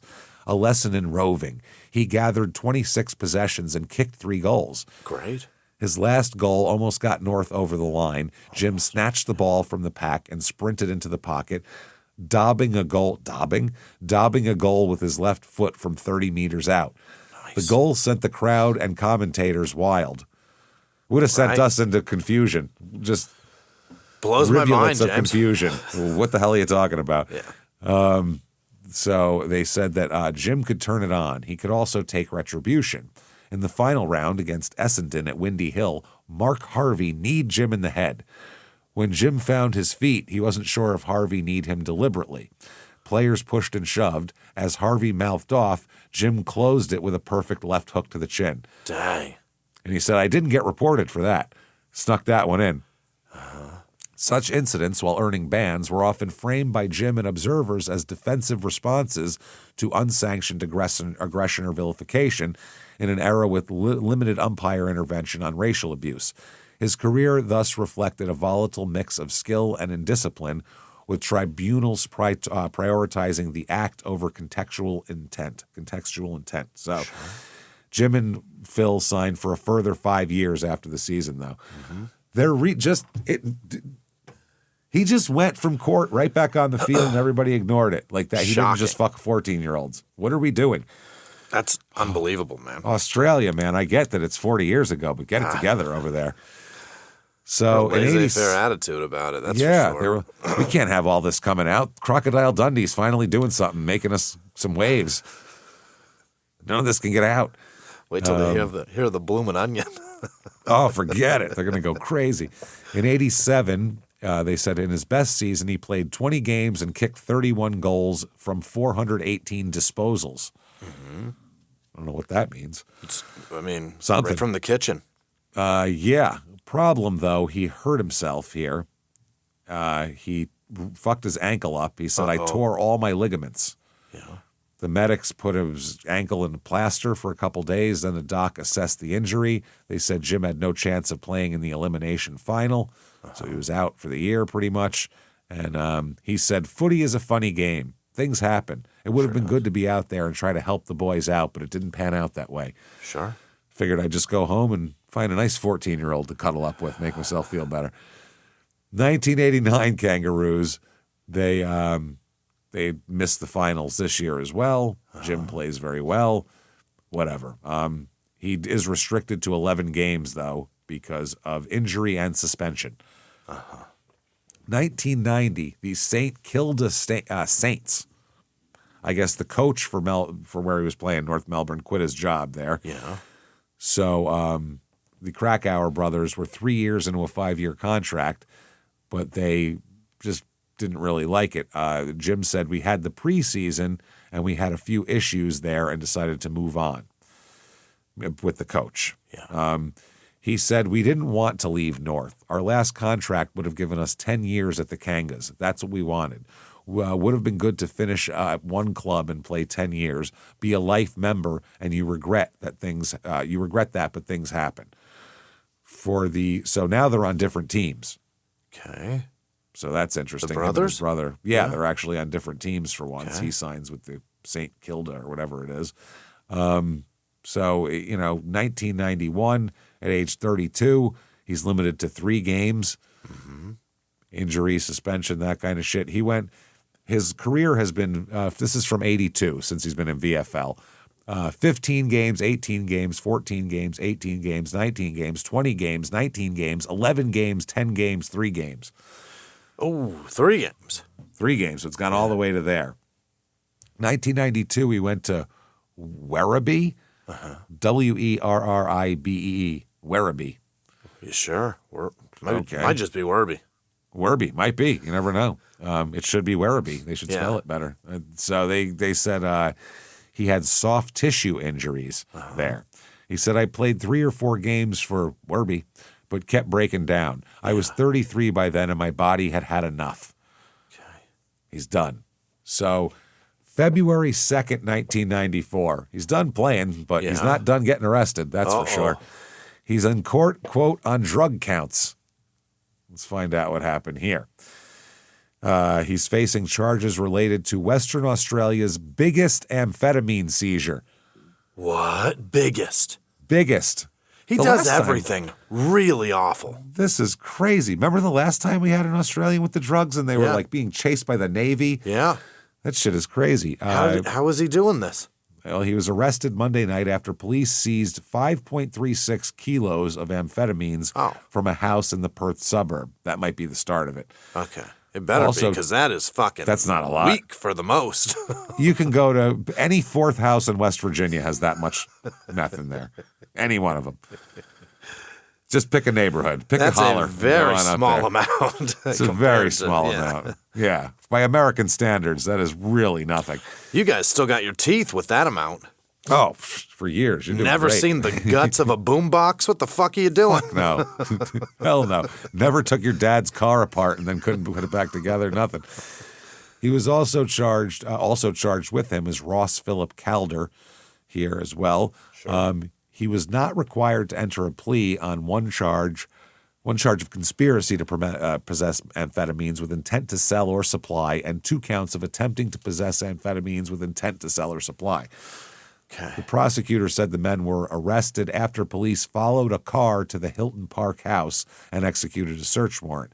He said 5.36 kilos of amphetamines were found in the compartment in the car, and the men were remanded on $250,000 bail. Okay. So another newspaper, it says Krakouer, quote, caught, and that's in quotes for some reason, caught. The former North Melbourne and St. Kilda Rover. What is that? I guess allegedly caught? I don't know what that means. It makes no sense. I guess they said they were, quote, caught in the act, and that's in quotes. So it was a shorter quote from a longer quote. Recovering a powder substituted by police for 5.36 grams of amphetamine. Okay. The Krakouer and his co-accused appeared in court in a successful attempt to have their sureties reduced, so their bail, and so they're going to be released on bail. Next up, October 27th, 1995, big article in the newspaper, The Decline of Jimmy Krakouer. Here we go. Jimmy Krakouer, and nobody cares because he fucked a 14-year-old. As he began, so we'll do the sentence. He's sentenced, too, for all these drugs. You, sir, may fuck off 16 years in jail. Let's get this straight. Rape? You have a tiny amount of meth. Rape, killed a guy, fucked a 14-year-old like they were on their honeymoon. Fine. I mean, all of that combined. Yeah. Half the time? Not even half. Less meth than 50% of the cars roaming around the state of West Virginia is fine. That's prison. That's you're going to prison for. Australia, you got your weird fucking priorities, everybody. Real fascinating. Weird. Don't poison people that want it. No. But if you fuck a child, we will certainly not take it very seriously. Hey, did she think you were cute? Well, then it's fine. What? No. Did she want a relationship? Yeah.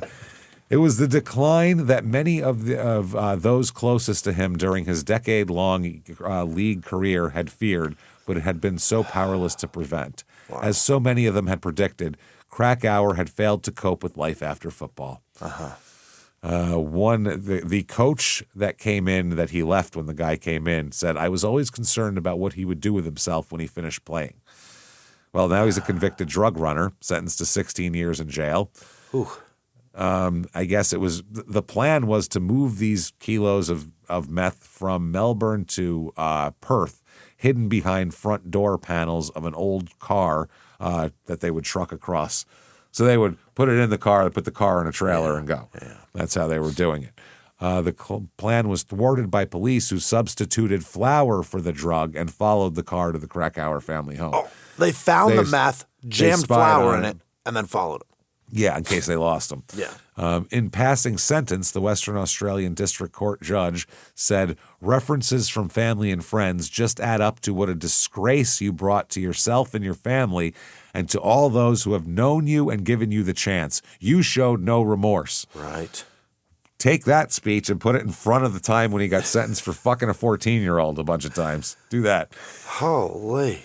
Krakouer wiped tears and looked away from a crowded courtroom, which included his wife, Fiona, and 20 members of his extended family, as Judge Gunning described him as the man behind the operation and condemned his, quote, vicious trade. The judge declared Krakouer a drug trafficker, according to the Crown, to apply the court to seize his assets. That's what they're trying to do now. Yeah. According to many people associated with Krakouer during his footballing days, his demise started with a gambling addiction that grew out of control. He is just a mess. He's got such a gambling addiction. Jesus. He needs to move kilos of meth to pay for his gambling, I guess. Wow, that's when you know you're in deep. That's a problem. When you're gambling so bad you have to sell kilos of meth to get your gambling money up. That's a different form of Breaking Bad. That's terrible. Oh, that's crazy, yeah.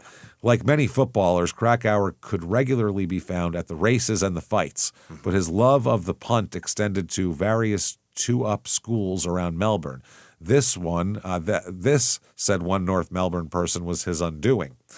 This is a chief executive for North Melbourne, I guess, for the team he played for. And he said there were always rumors floating around about Jim and who he might have been mixing with. I think he was the victim at different times of falling into the hands of different elements around a football club. They're always there to cart him off in the wrong direction. Another guy from the team said Jimmie would do anything for his mates, but they'd lead him astray. He'd get sucked in. All right. Okay, great. But he also fucked a kid. Right. They said is he bringing friends into it now? Is that what he's saying? Who knows? That lifestyle was tolerated while he was playing football because his contracts provided him with generous income.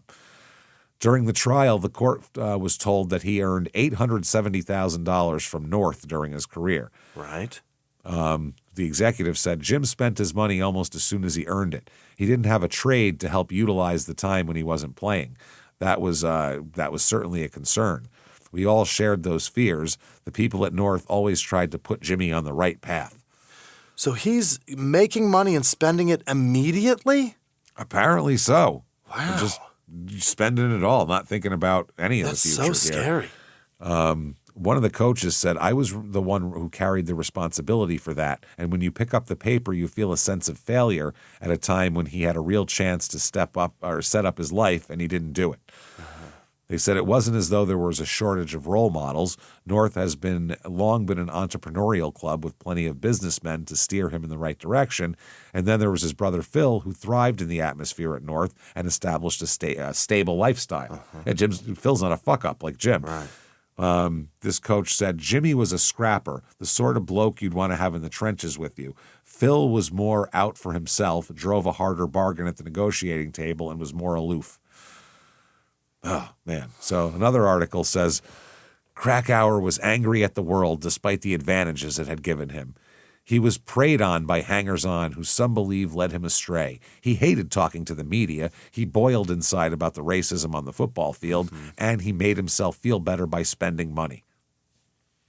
One guy said, I never succeeded in getting Jim to understand that there would come a point in his life when his income from football would cease and that the lifestyle he'd been able to lead was going to dry up. Right. Yeah. He said he's a victim because he wasn't able to use the God-given talent to set up his life, so he didn't have this need to chase the magical dollar.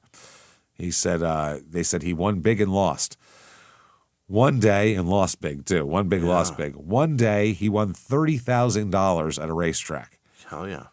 The coach said Jim was easy come, easy go. No one would have known if he'd won or lost because he just acted the same. He was so used to it.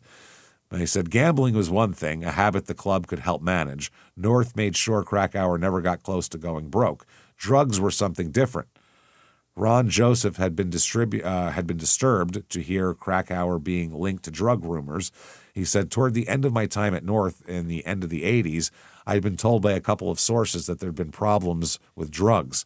He said he denied it to me. I sat him down and read the riot act to him. What are you doing to yourself and your family? He was always chasing his tail financially.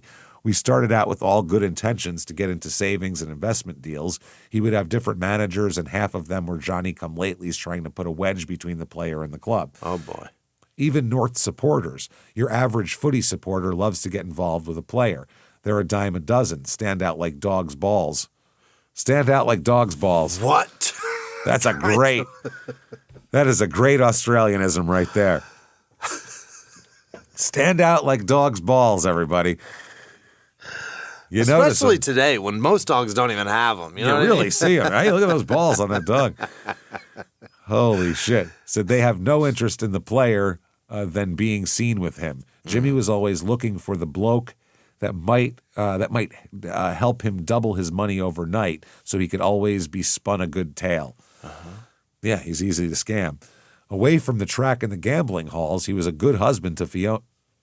Oh, my God. They literally said that. How he was a could good you? husband to Fiona. He was criminally fucking children. What are you talking about? Great husband. Great husband. He cheated on me, but it was only with a child, so it's okay. You know, no chance for a relationship. What the fuck are we talking about? Holy. A good father to their 4 children. Oh, now at school. Wow. If you're having 4 children, you're having so much sex in your marriage. What do you need this? She's just too old really for him. horny. Yeah. Must be, I don't know. I can't imagine, man.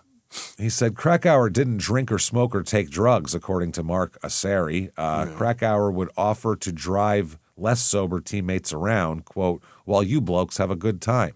Yeah, boy.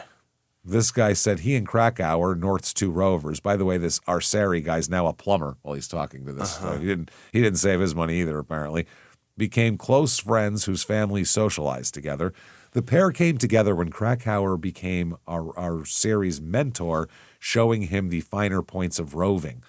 Later, they shared the love of what Asseri called the adrenaline rush of gambling. Injured in the stands one day, Asseri physically confronted a supporter who called out racist comments to his friend. Jesus. Asseri said, I had to be pulled off by a teammate.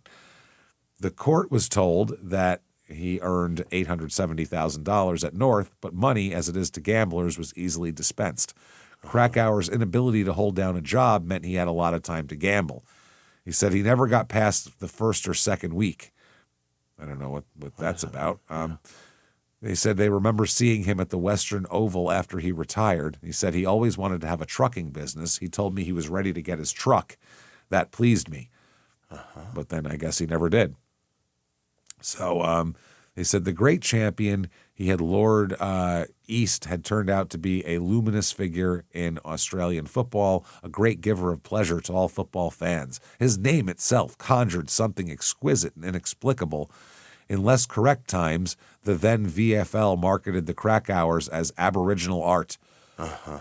Football fans love mystery, and Jimmie Krakouer was football's biggest mystery. And now Krakouer is a failure. Maybe Ron Joseph's failure. Mr. Joseph blames himself. He said, Jimmie knows I genuinely tried to point him in the right direction. I feel disappointed I didn't help him better at the time. I wasn't tough enough with him. All right. So June 19th, 1988, he's trying to get his shit overturned. Oh? And basically, his defense seems to be, I'm too dumb to do this. He's got the Pedro Guerrero defense. I couldn't possibly have masterminded anything. Yeah. If you don't know, Pedro Guerrero I'm a moron. was a Dodgers player and Cardinals, but in the 80s he got busted, I think, for drugs or some financial thing. And he said, his lawyer said, he's so dumb he can't tie his shoes. There's no way he did this. That was his defense. I'm too stupid, which can't be true.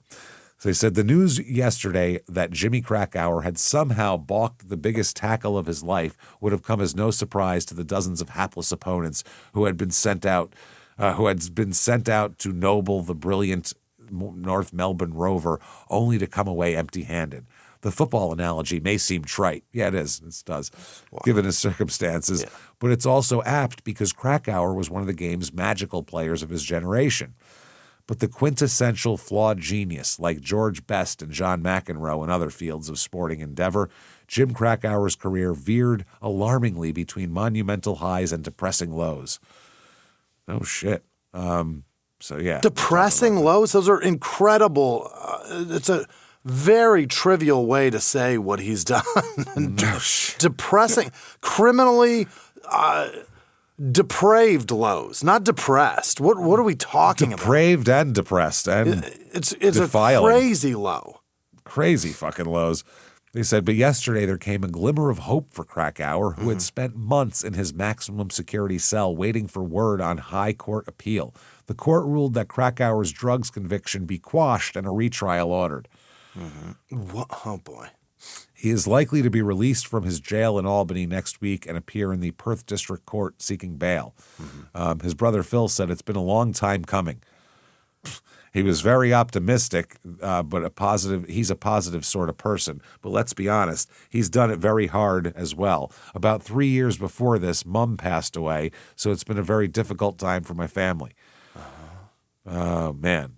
His lawyer said he could not quite believe what he was hearing. He's been waiting since early November for this result to come down, and with the passage of time, he was a little depressed. He was a little depressed and thought it was going to be bad. Okay, so he's going to get a retrial here. Jesus. During this, I have this appeal. Now, I'm going to find this has way more details about the arrests and all that kind of thing. So we'll find out exactly what he was up to a little more. Now, reading Australian court documents, a little bit different from reading American court documents. So bear with me. Just not the same. They describe the act of he and Ross Philip Calder were charged on indictment. This is the Misuse of Drug Acts of 1981. Yeah. Oh boy.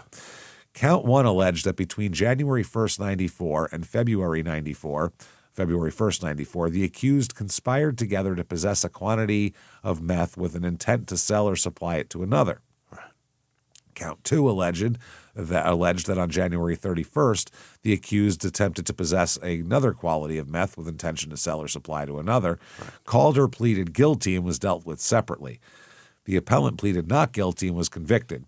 He appealed against the conviction and was sentenced to the Court of Criminal Appeal in Western Australia, but his appeals were dismissed. He now appeals to this court by special leave. This is what he got overturned from this document. The leave was limited to the ground alleging that the Court of Criminal Appeal ought to have found that the primary judge erred in his direction to the jury concerning the application of certain laws. So jury instructions for American translation. The judge did not give proper jury instructions, which we saw a guy get his murder overturned on small-town murder last week based on that. So they said that on January 31st, 1994, police went to a transport depot in Welshpool, Western Australia, and searched a white Datsun Bluebird sedan. Whoa, boy. We don't have those here. Yeah. I know, right? A Nissan here. The car had just arrived on a truck from Victoria. Police took the car away and found in the cavity of each front door a green garbage bag containing 6 packages. The packages were found to contain a total of 5.3 kilograms of meth. The police made up substitute bags containing packages of flour and put them back in the door cavities together with a listening device. And they bugged the car. Nice work. Wow. The car was taken to the warehouse of a company called Bohol Express, where it was kept under surveillance. Later that day, Jim and Calder came to the warehouse in a panel van that was driven by Calder. A police officer posing as an employee of Bohol Express obtained Calder's signature to a delivery docket acknowledging receipt of the car. He made him sign for it. These guys... committing a criminal act. Here's my signature. There we go. This is my name. I am the worst guy. That is hilarious. They gave him the keys to it together with a copy of the delivery docket and watched Calder drive out of the yard. Calder drove the car to an address in Hilton. This Jim followed immediately behind him, driving the panel van in which they had arrived at the premises of Bohol Express. The property in Hilton was occupied by one of the appellant's brothers, Andrew. So that's one of Jim's brothers. The car and later the panel van were driven into the backyard of the house. After a short time, police drove through the closed gates into the yard to find the panel van and car parked beside each other, and Jim, Calder, and Andrew in the yard near the vehicle. All 3 men were arrested. Yeah. When the police arrived in the yard, The door handle was off the inside of the front passenger door, and and on the ground beside the door was one of the bags of flour. Yeah, they were already taking the door panels off. You got to get the handle off to get the door panel off. So it's not like they can say, we didn't know that had that in there. We didn't know that was in there. It out. Why are you taking the door panel off then? Yeah, that's real common. That's what I do. Like I rent a car, I take it apart first just in case. As soon as I take possession of a vehicle that I just purchased, I really like to get to the nuts and bolts of it and see where the glass goes when it rolls down. That's what I like to see. Does it disappear? Yeah. Does the fridge light go off when I close it? It's one of those things. Where does the window go? Where does it go? So that's what they're doing. Calder was searched and found to have in his possession both of the Bohol Express freight receipts, which had been issued at the point of consignment, and a copy of the delivery docket. Apart from Jim being present when the car was collected from the transport company warehouse and when the substitute powder was being removed from the car doors at the property in Hilton, there was other evidence which connected him with the drugs that had originally been secreted in the car. Pursuant to a warrant, police had intercepted telephone calls from the house where the three men were arrested at and which Krakouer lived. That's Andrew, not Jim. This is Andy's house they're at here. Those conversations included conversations between Jim and a man called Foster, in which the appellant, Jim, nominated Calder as the person to whom Foster should consign the car. A car which Foster said had, quote, got new speakers in both front doors. Code for the appellant. Phone calls made by Foster from a mobile telephone were also intercepted pursuant to a warrant, and those conversations including Foster arranging for the dispatch of the Datsun Bluebird car to Perth, then telling Jim of the arrangements which he had made. One of these conversations here, Jim asked Foster whether he had to pay for the transporting of the car, to be told by Foster that Foster, had paid and would send him the receipt. You got to be able to write this off. Jesus. Right. Yeah. I need some deductions around here. I mean, what are we doing here? Yeah, tax time comes around. You're going to want this. In addition, by means of the listening device, which police had put in the car when they took the drugs from it and replaced it with flour, police recorded the conversation between the two men, presumably Andrew Krakouer and Calder, while they were working on the car to gain access to the door cavities. In the course of that conversation, there was an exchange in which one man asked for the bag, quote unquote, to receive the answer, quote, why I got to get this lot out. I guess get this shit out of here. That's why I got to do it. To which the first man replied, Jimmie wants it now. So he's in there. In that context, it could only have referred to Jim Krakouer. Yeah. Evidence not was big guy, not boss, not the man up Jimmie top. wants it now. Wants his Coke and he wants it now. Or wants Thanks it now. a lot, Dix. Thanks for mentioning my name. Evidence was given at the trial that very soon after Jim was arrested, a police officer asked him whether he was a user of amphetamines. Yeah. Yeah, that's a good enough question, right? Sure. He answered no. So he was like, no, not me. No other evidence was given, so that at least he could have said, it's for me. Yeah. I just like to buy in bulk, so it's cheaper. I got such a problem getting it oftentimes. I gotta have it on hand. I got a hankering. Let me tell you something. They said no other evidence was given of any statement by Jim to police, and the appellant did not give evidence or call any other evidence at trial. Okay. So that's what we have, which seems like pretty guilty from all the described. It's not good. Definitely doesn't sound innocent. So they're talking about the misuse of drug acts, which we don't need to get into all that. So basically, they overturned it. I'm not sure why. They said, in the course of his summing up, the primary judge read count 1 of the indictment to the jury and instructed the jury that all the elements that the Crown had to prove were contained in the count. He then took each of those elements and, having defined conspiracy as an agreement to do an unlawful act, identified the relevant unlawful act as being to possess a quantity of meth with intent to sell or supply to another. Sure. The judge said to possess a quantity of what they call it methylamphetamine.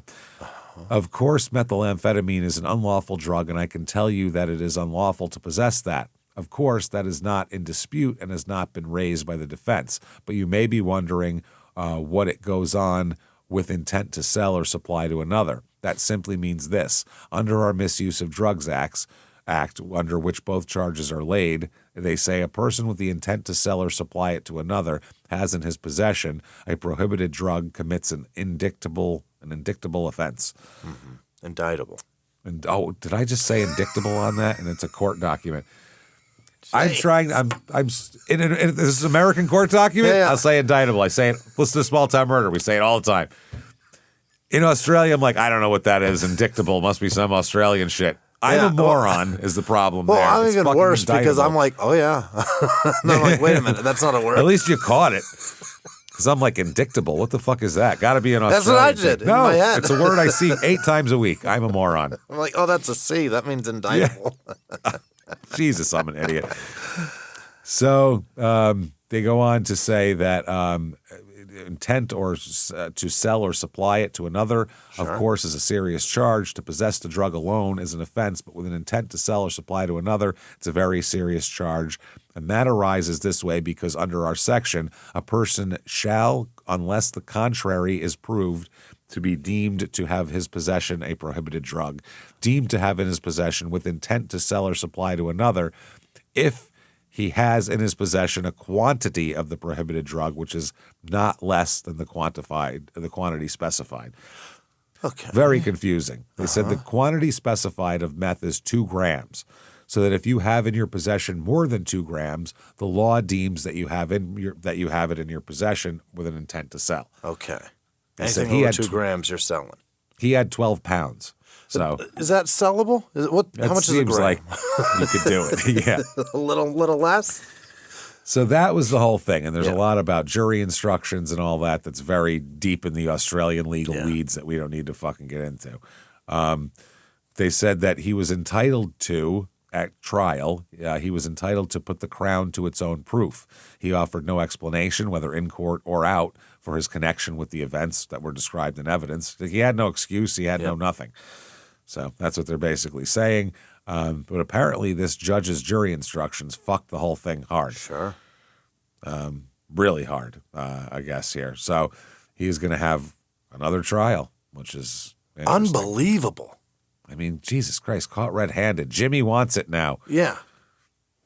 Good fucking Christ. I guess I meant an orange. Jim, bring his Australian football over there, would you? He wants it. Through the drop bear forest? No shit. Jesus Christ, man.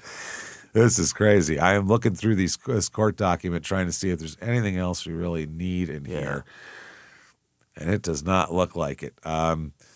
So they do say if conduct of a particular kind stands outside the language of a penal section, the fact that a court takes the view that it is through inadvertence of the legislature that it has not been included does not authorize it to assume to remedy the omission by giving the penal provision a wider scope than its language admits.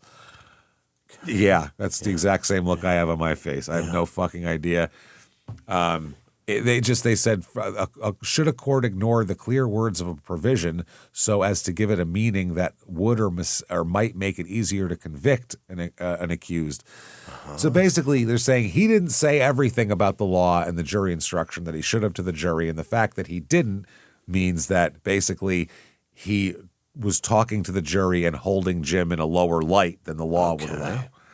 Basically saying that what he said made Jim sound guiltier because he didn't read the letter of the law specifically enough. That's all I can really glean from this. Otherwise, I don't know what the hell you guys are doing in court. The amount of words that they use are wild too. For your a guy Supreme Court is 4 emus and a fucking koala bear. So I don't know what what's going on. I just learned about drop bears, James. They don't exist, but it is a thing that Australians like to tell people exists, and it's like a koala with the craziest, sharpest teeth.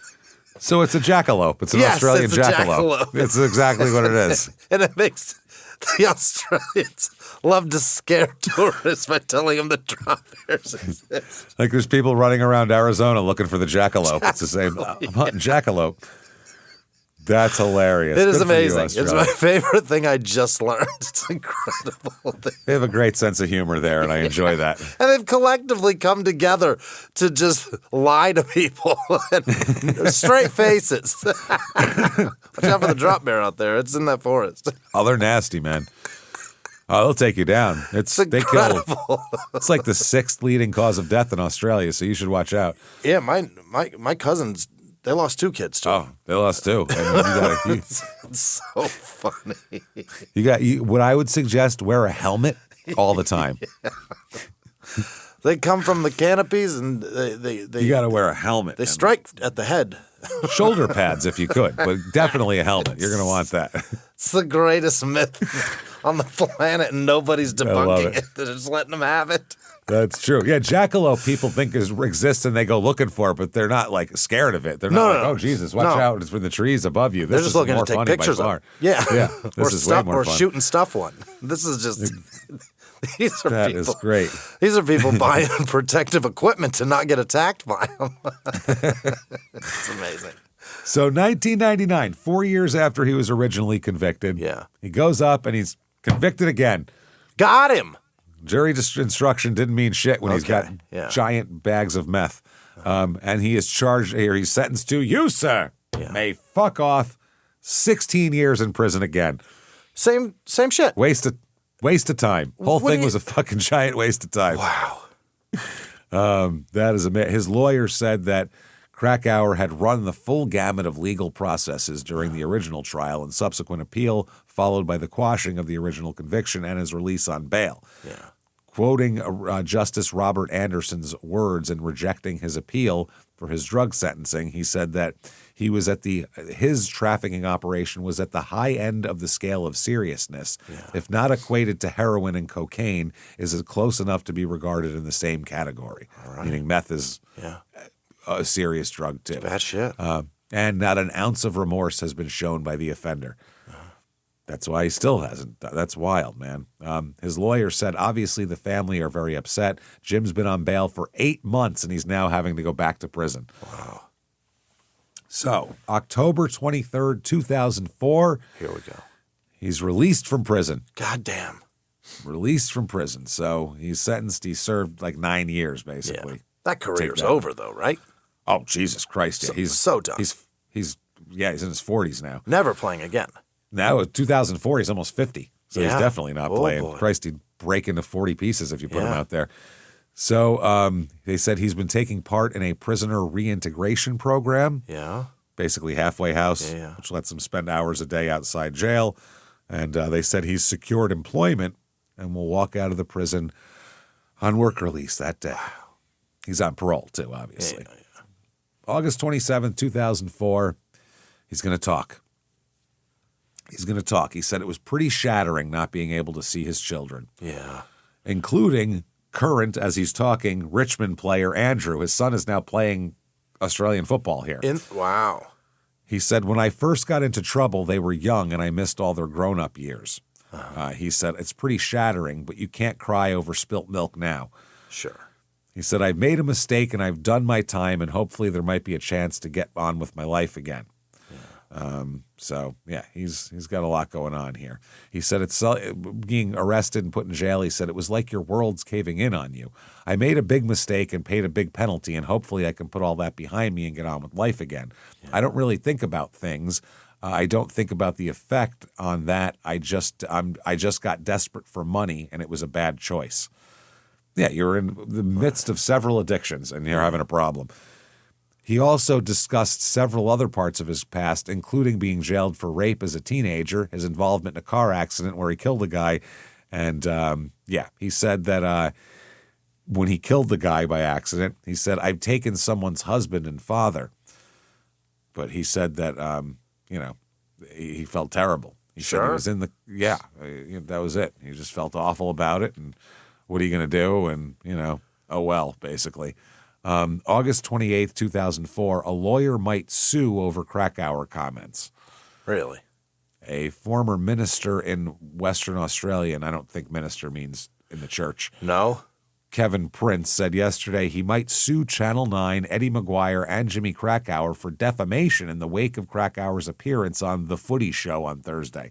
Oh. He claimed on the show that he was instructed by Mr. Prince, who was his defense lawyer at the time, to plead guilty to unfounded rape charges in 1974. He said basically the only reason I'm even got that rape charge is because my lawyer convinced me to plead guilty.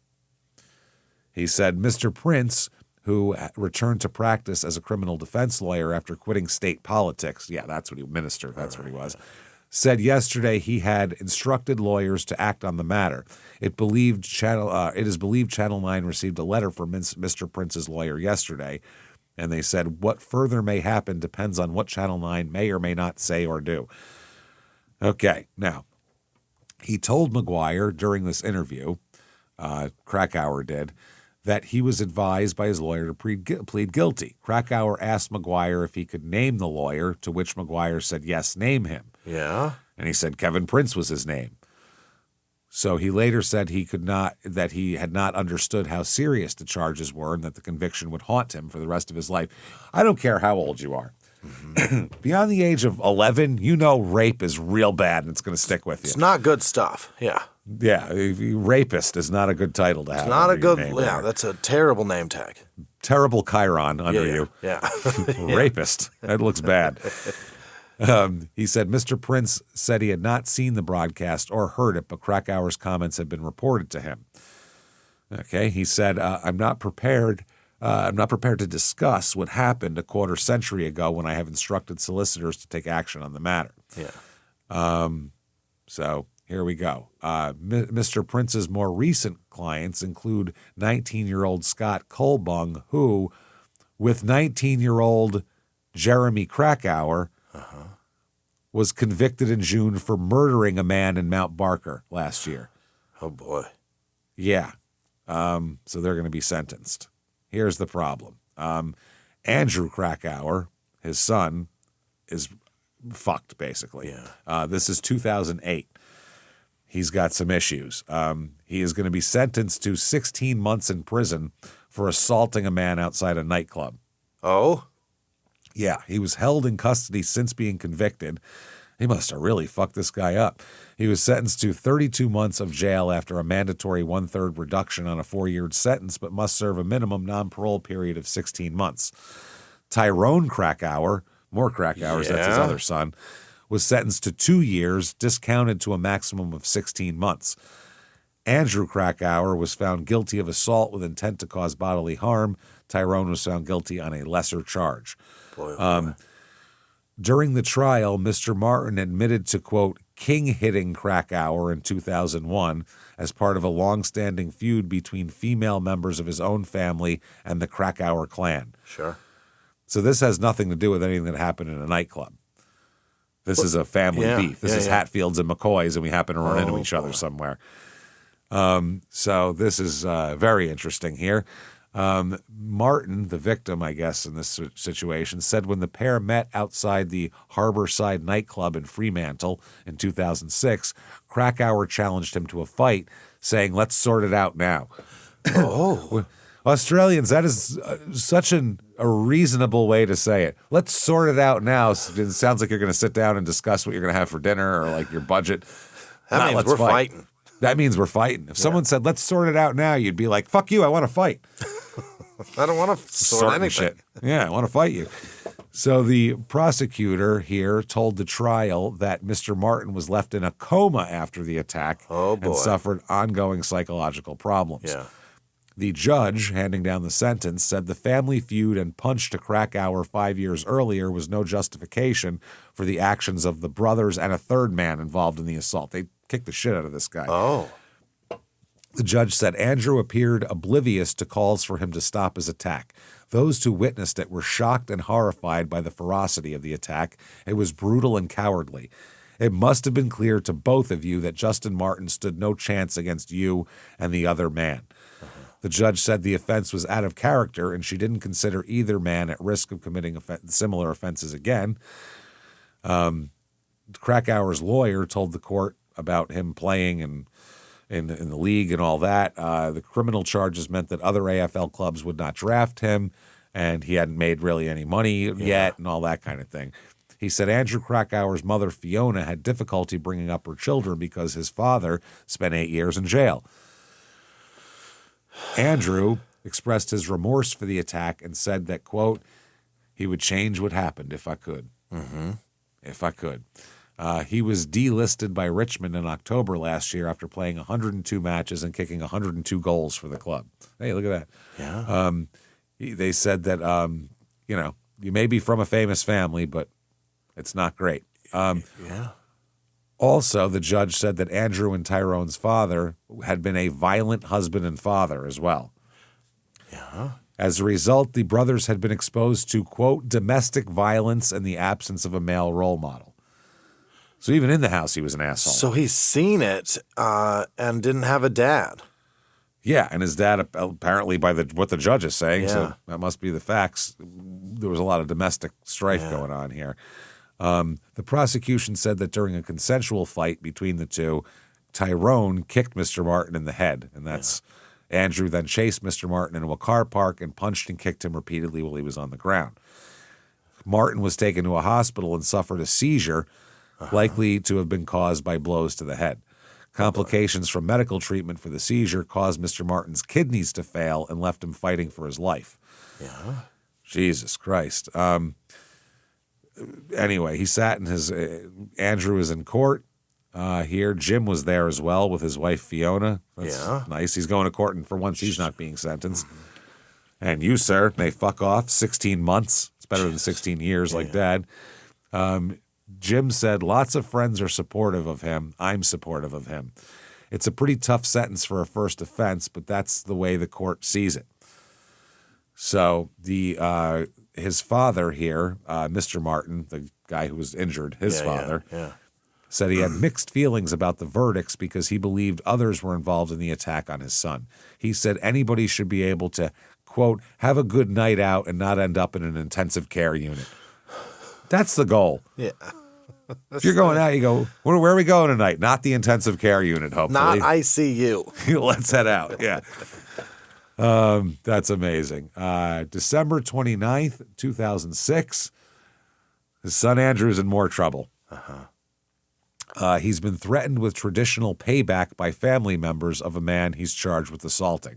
So now the Martin clan is coming back on him, apparently, here. Because he had sustained head injuries. About 24 police stood guard outside the court amid fears of reprisals by more than 20 friends and family of Mr. Martin, who's also Aboriginal.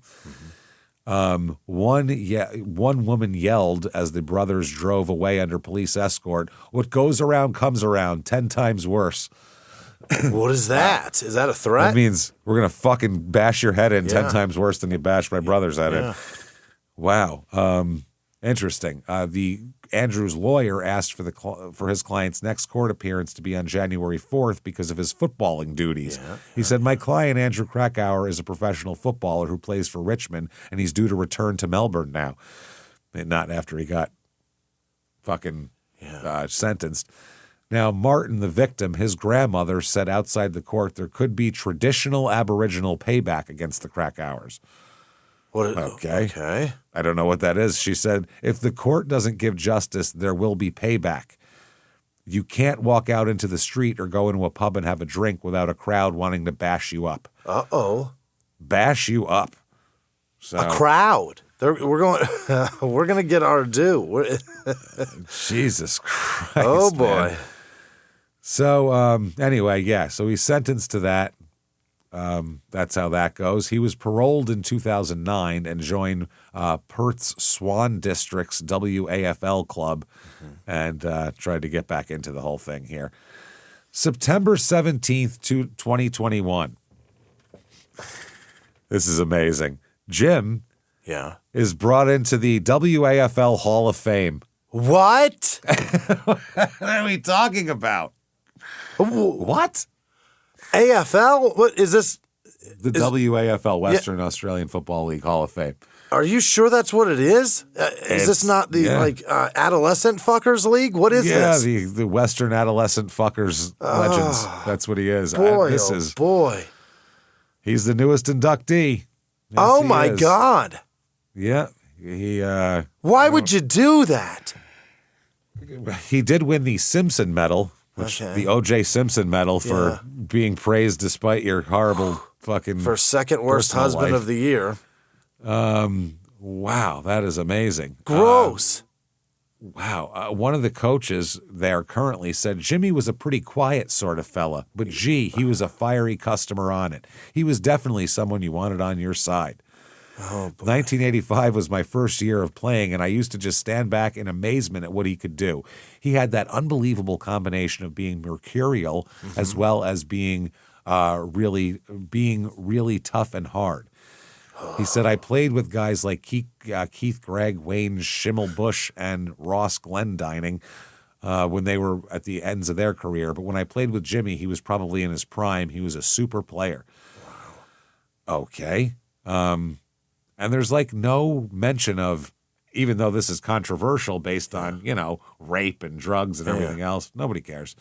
They said, and you could say Lawrence Taylor's in the Hall of Fame, but I don't think this guy's as good at this as Lawrence Taylor was at that. Yeah. And was Lawrence Taylor fucking children? Well, there was the sex worker there. They found out he didn't know it was a child because he was told it was an adult. Right. She said it was an adult, but he's still, that's still. I think he didn't even have sex with her, but he paid her or something. Yeah. Karl Malone's in the Hall of Fame, isn't he? Karl Malone's in the Hall of Fame, and he fucking definitely fucked a very young child and had a baby that's still around. Child with her. Had a child. So anyway, oh boy. One of his teammates said, I think he'll be very quietly pleased. He'd find such a great recognition very humbling. He's an unbelievably humble person. Unbelievably. Which it's easy to be when you're constantly being charged with rape and drug charges. It's really easy to be humble. 2023, Phil Krakouer, his brother, initiated a group proceeding to the Supreme Court of Victoria against the Australian Football League. Class action, this is.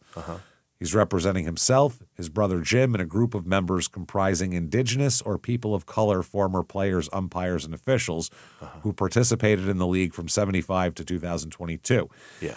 The lawsuit alleges that the AFL owed a duty of care to participants, which it breached by failing to prevent, mitigate, or respond adequately to instances of racism, racial vilification, discrimination, abuse, violence, and victimization, thereby causing the plaintiff's physical, psychological, and economic injury, loss, and damage. Sure, but what about rapism? What about raping? What about that?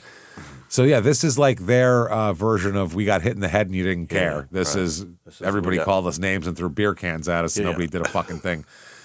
They didn't even make it against the rules for the players to do that to each other. You can't. It's hard to control the fans. I get that. Lord.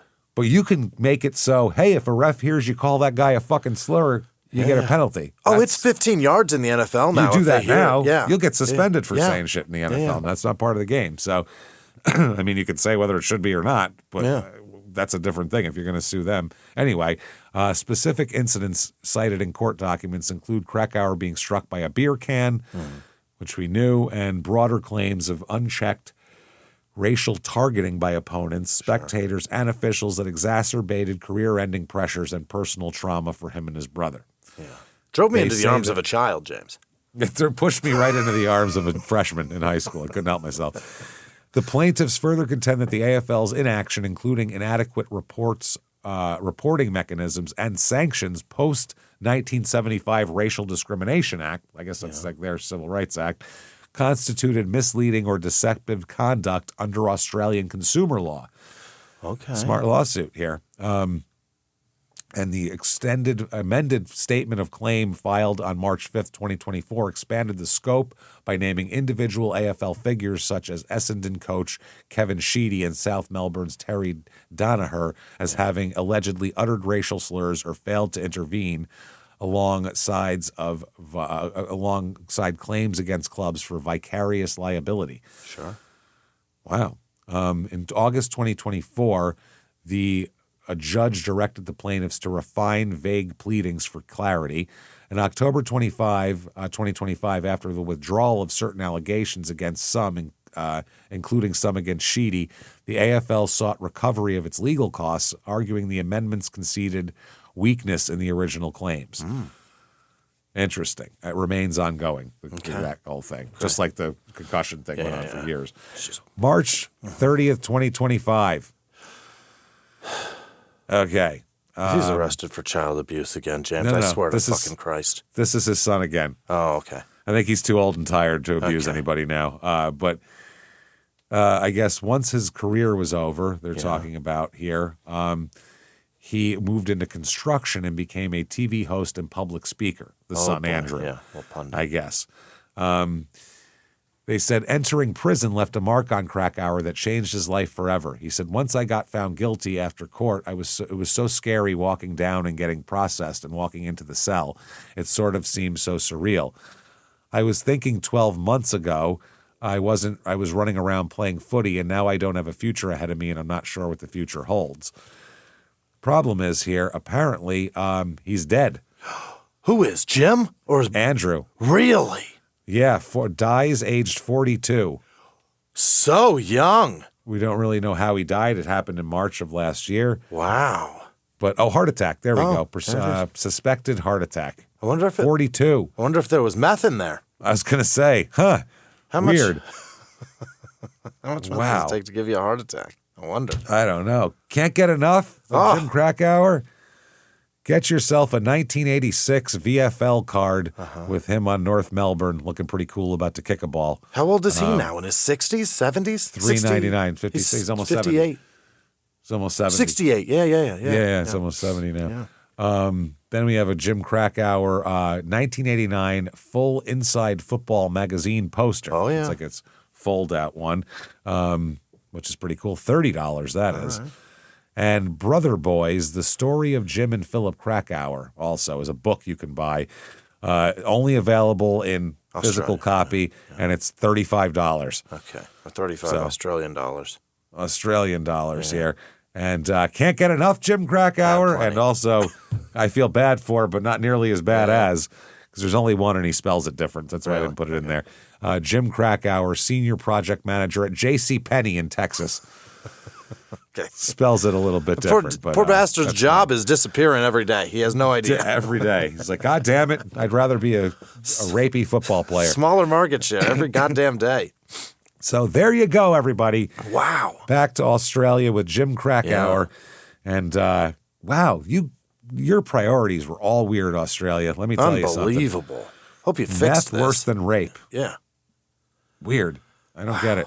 Yeah. So there you go. If you enjoyed that, please let the world know. Get on whatever app you're on and give us 5 goddamn stars. Head over to shutupandgivememurder.com. Get your tickets for live shows for Small Town Murder, all sorts of live shows next year, or this year, damn it. Sure. February 21st in Nashville, March 6th in Durham, March 7th in Atlanta. Your Stupid Opinions, March 21st in Phoenix. Get those as well. Come hang out with us at a live show. Follow us on social media Please at do. Crime and Sports. Yeah.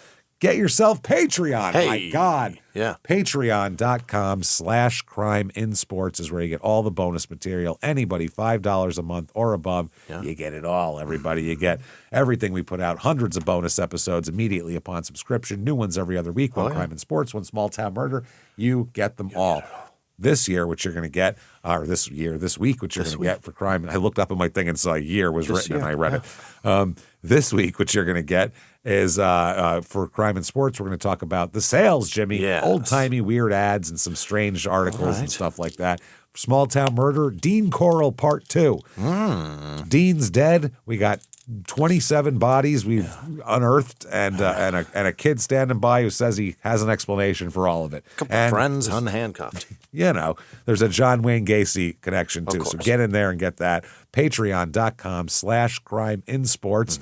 When you're doing that as well, you get everything that we put out, all ad-free, all 3 shows we do, and you get a shout-out at the end of the show, which is right now. Jimmie, hit me with the names of the best fucking people in the world who always keep this show cruising along. Hit me with them right fucking now. This week's executive producer are Nathan Nolte. I imagine that's Nick's kid. Sharon Jones. Ash Kalb. Ben Cartledge. Benny Boy. Alinia Montroy. Happy birthday, Alinia. Happy birthday. Alinea? What is that? A-L-I? Alinea? N-E-A? Alinia? Sounds like Alinea. I don't know. Melissa Warburton, Gary Howard checking in Winter Haven, Florida. Martin Marufo, thank you, Martin. And Mew Hayes. She signed up for Patreon also. Thank you so much, Mew. Thank you so much. I guess that's your real name. Mew, it's the sound a cat makes, right? Absolutely. Mew. Yeah, Mew. All right, that's our executives. Thank you guys so much for everything. Thank you guys. You guys fucking rule. Tremendous. Other producers this week: Samantha McCormick, Peyton Meadows, Happy Hour, checking in Chandler, Arizona. Look at you, buddy. Oh boy, dealing with the best weather in the country at the moment. Ryan Bender, Nathan Rose, Janice Hill, Gary Howard. I said that. Cody and Delaney Leversey checking in because of the new congrats on your baby, guys. Netflix deal. You guys are fantastic people. Been here from the beginning. Thank you so much. Nice to drink beers with you every time we're in Detroit, Cody. You're a good kid. Liam Gatton, Gatone, Corey Adair, Peggy Auguste, Adam with no last name, Heather Kelly, Celia Gates, Sabix with no last name, Megan Sullivan, Handsomest Sansomist, Samsonist. Did I say Sansomist? Why would you put that word in front of it? It's not the same. Yeah. Kate Patton, David Hornig, Maya Teka, Alienaeus, Den Menace, Brandy Bradley, Nomos, Alan Berry, Laura Siam, Audra Hansen, and Megan McGee, Christy with no last name, Hunter Simpson, Rachel McCarthy, Tyler with no last name, Esme Kornmeyer, Sandy Wattenbarger, John Anderson, Olivia Carter, Jeanette Corona, that's right. Nick D, Aaron Marsh, Kathleen Campos, Patlan, Nicole Lanier, Becky with no last name, Daniel Miller, Deanna Foster, Anthony Osicki, Brian Cunningham, Brandon Miller, John White, Sherry with no last name with a CH, Victoria Lazzarella, Brandon Lou, Robert Anderson, James Cole, Bub, Sean Labor. All right, that's a long one. Amber G, Paper Cowboy, Jeff Crossan, Simone Gibson, Brian Meek, Anna Herbert, Morgan McNamara, Josh Cecil, Grace Odinger, Victoria Wood, Kelly B, Amber Cox, Eliza, Keegan, Drake Nance, Kristen with no last name, Charlotte Nicole, Becca Conley, Steve Coss, Brittany Leopold, Vinny Bailey, Kelly Graves, Melissa M, Yupe River, I don't know. Paco, Herte, Jennifer with no last name. We got to figure this out. Yeah, I'll sit down next week. Claudia K, Magnus, Noden, JJ Smith, Exeter with no last name. Maddie K, my turban is dirty. I know what you tried to say, and you're an asshole. Terry Blasco. Tell him. You know what you did. Cynthia with no last name. Carly Burley, Josh Teague, Dylan Carico, Melissa Aguirre, Paula with no last name. Joshua Rosenthal, Stephanie Culver, Alex Welch, Nick Ibatsin, Moises with no last name. Maybe Moses. I don't know. Erica Vincent. Alu? Is it Moises usually? It is. Alu is, Moises. right? Yeah. Alu, yeah. It's usually Moises. All right. Britt Holtz, Rickster Semino, Dominic Wilson, Pat, no, it's Dan, Prokupets, Prokopets, Denny with no last name, Georgia Mira, Mavradu, Bradley Fritz, Justin Greenhaw, all right, Julianne Trishita. What? Trishita. It's probably Trishita, right? It's not Trishita. You hit the shit hard on that one, though. Trishita. Shelley with no last name, Stephanie Lawson, Kelly Parsons, that's why I said Kelly, Monica at Texas. I don't know if she's just at it or in it. Julie Giles maybe. Jessica Soldberg. Hey, Jess, thank you. John Rousseau, Dale Warren, that's Joe Throckmorton.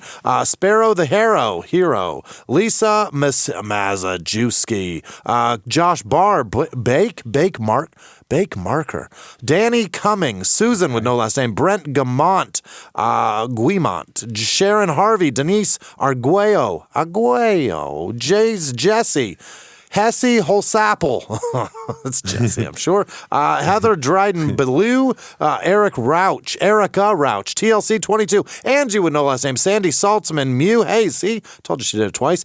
Kiwi with no last name, Alan Lick, Dina Aspen, Isaac Larson, Marissa Mezawetchi, Joe Watkins, Rose. Bailed on that one. Mezawetchi, Joe Watkins. Royce and Rock, Dougie Fresh, probably not, but good for you. Jordan Michalski maybe. Quentin Baker, Karen would know last name. Matt from Woodstock, Christine would know last name. Libby Mason and every person that's ever patroned this show donated a goddamn $1 on PayPal.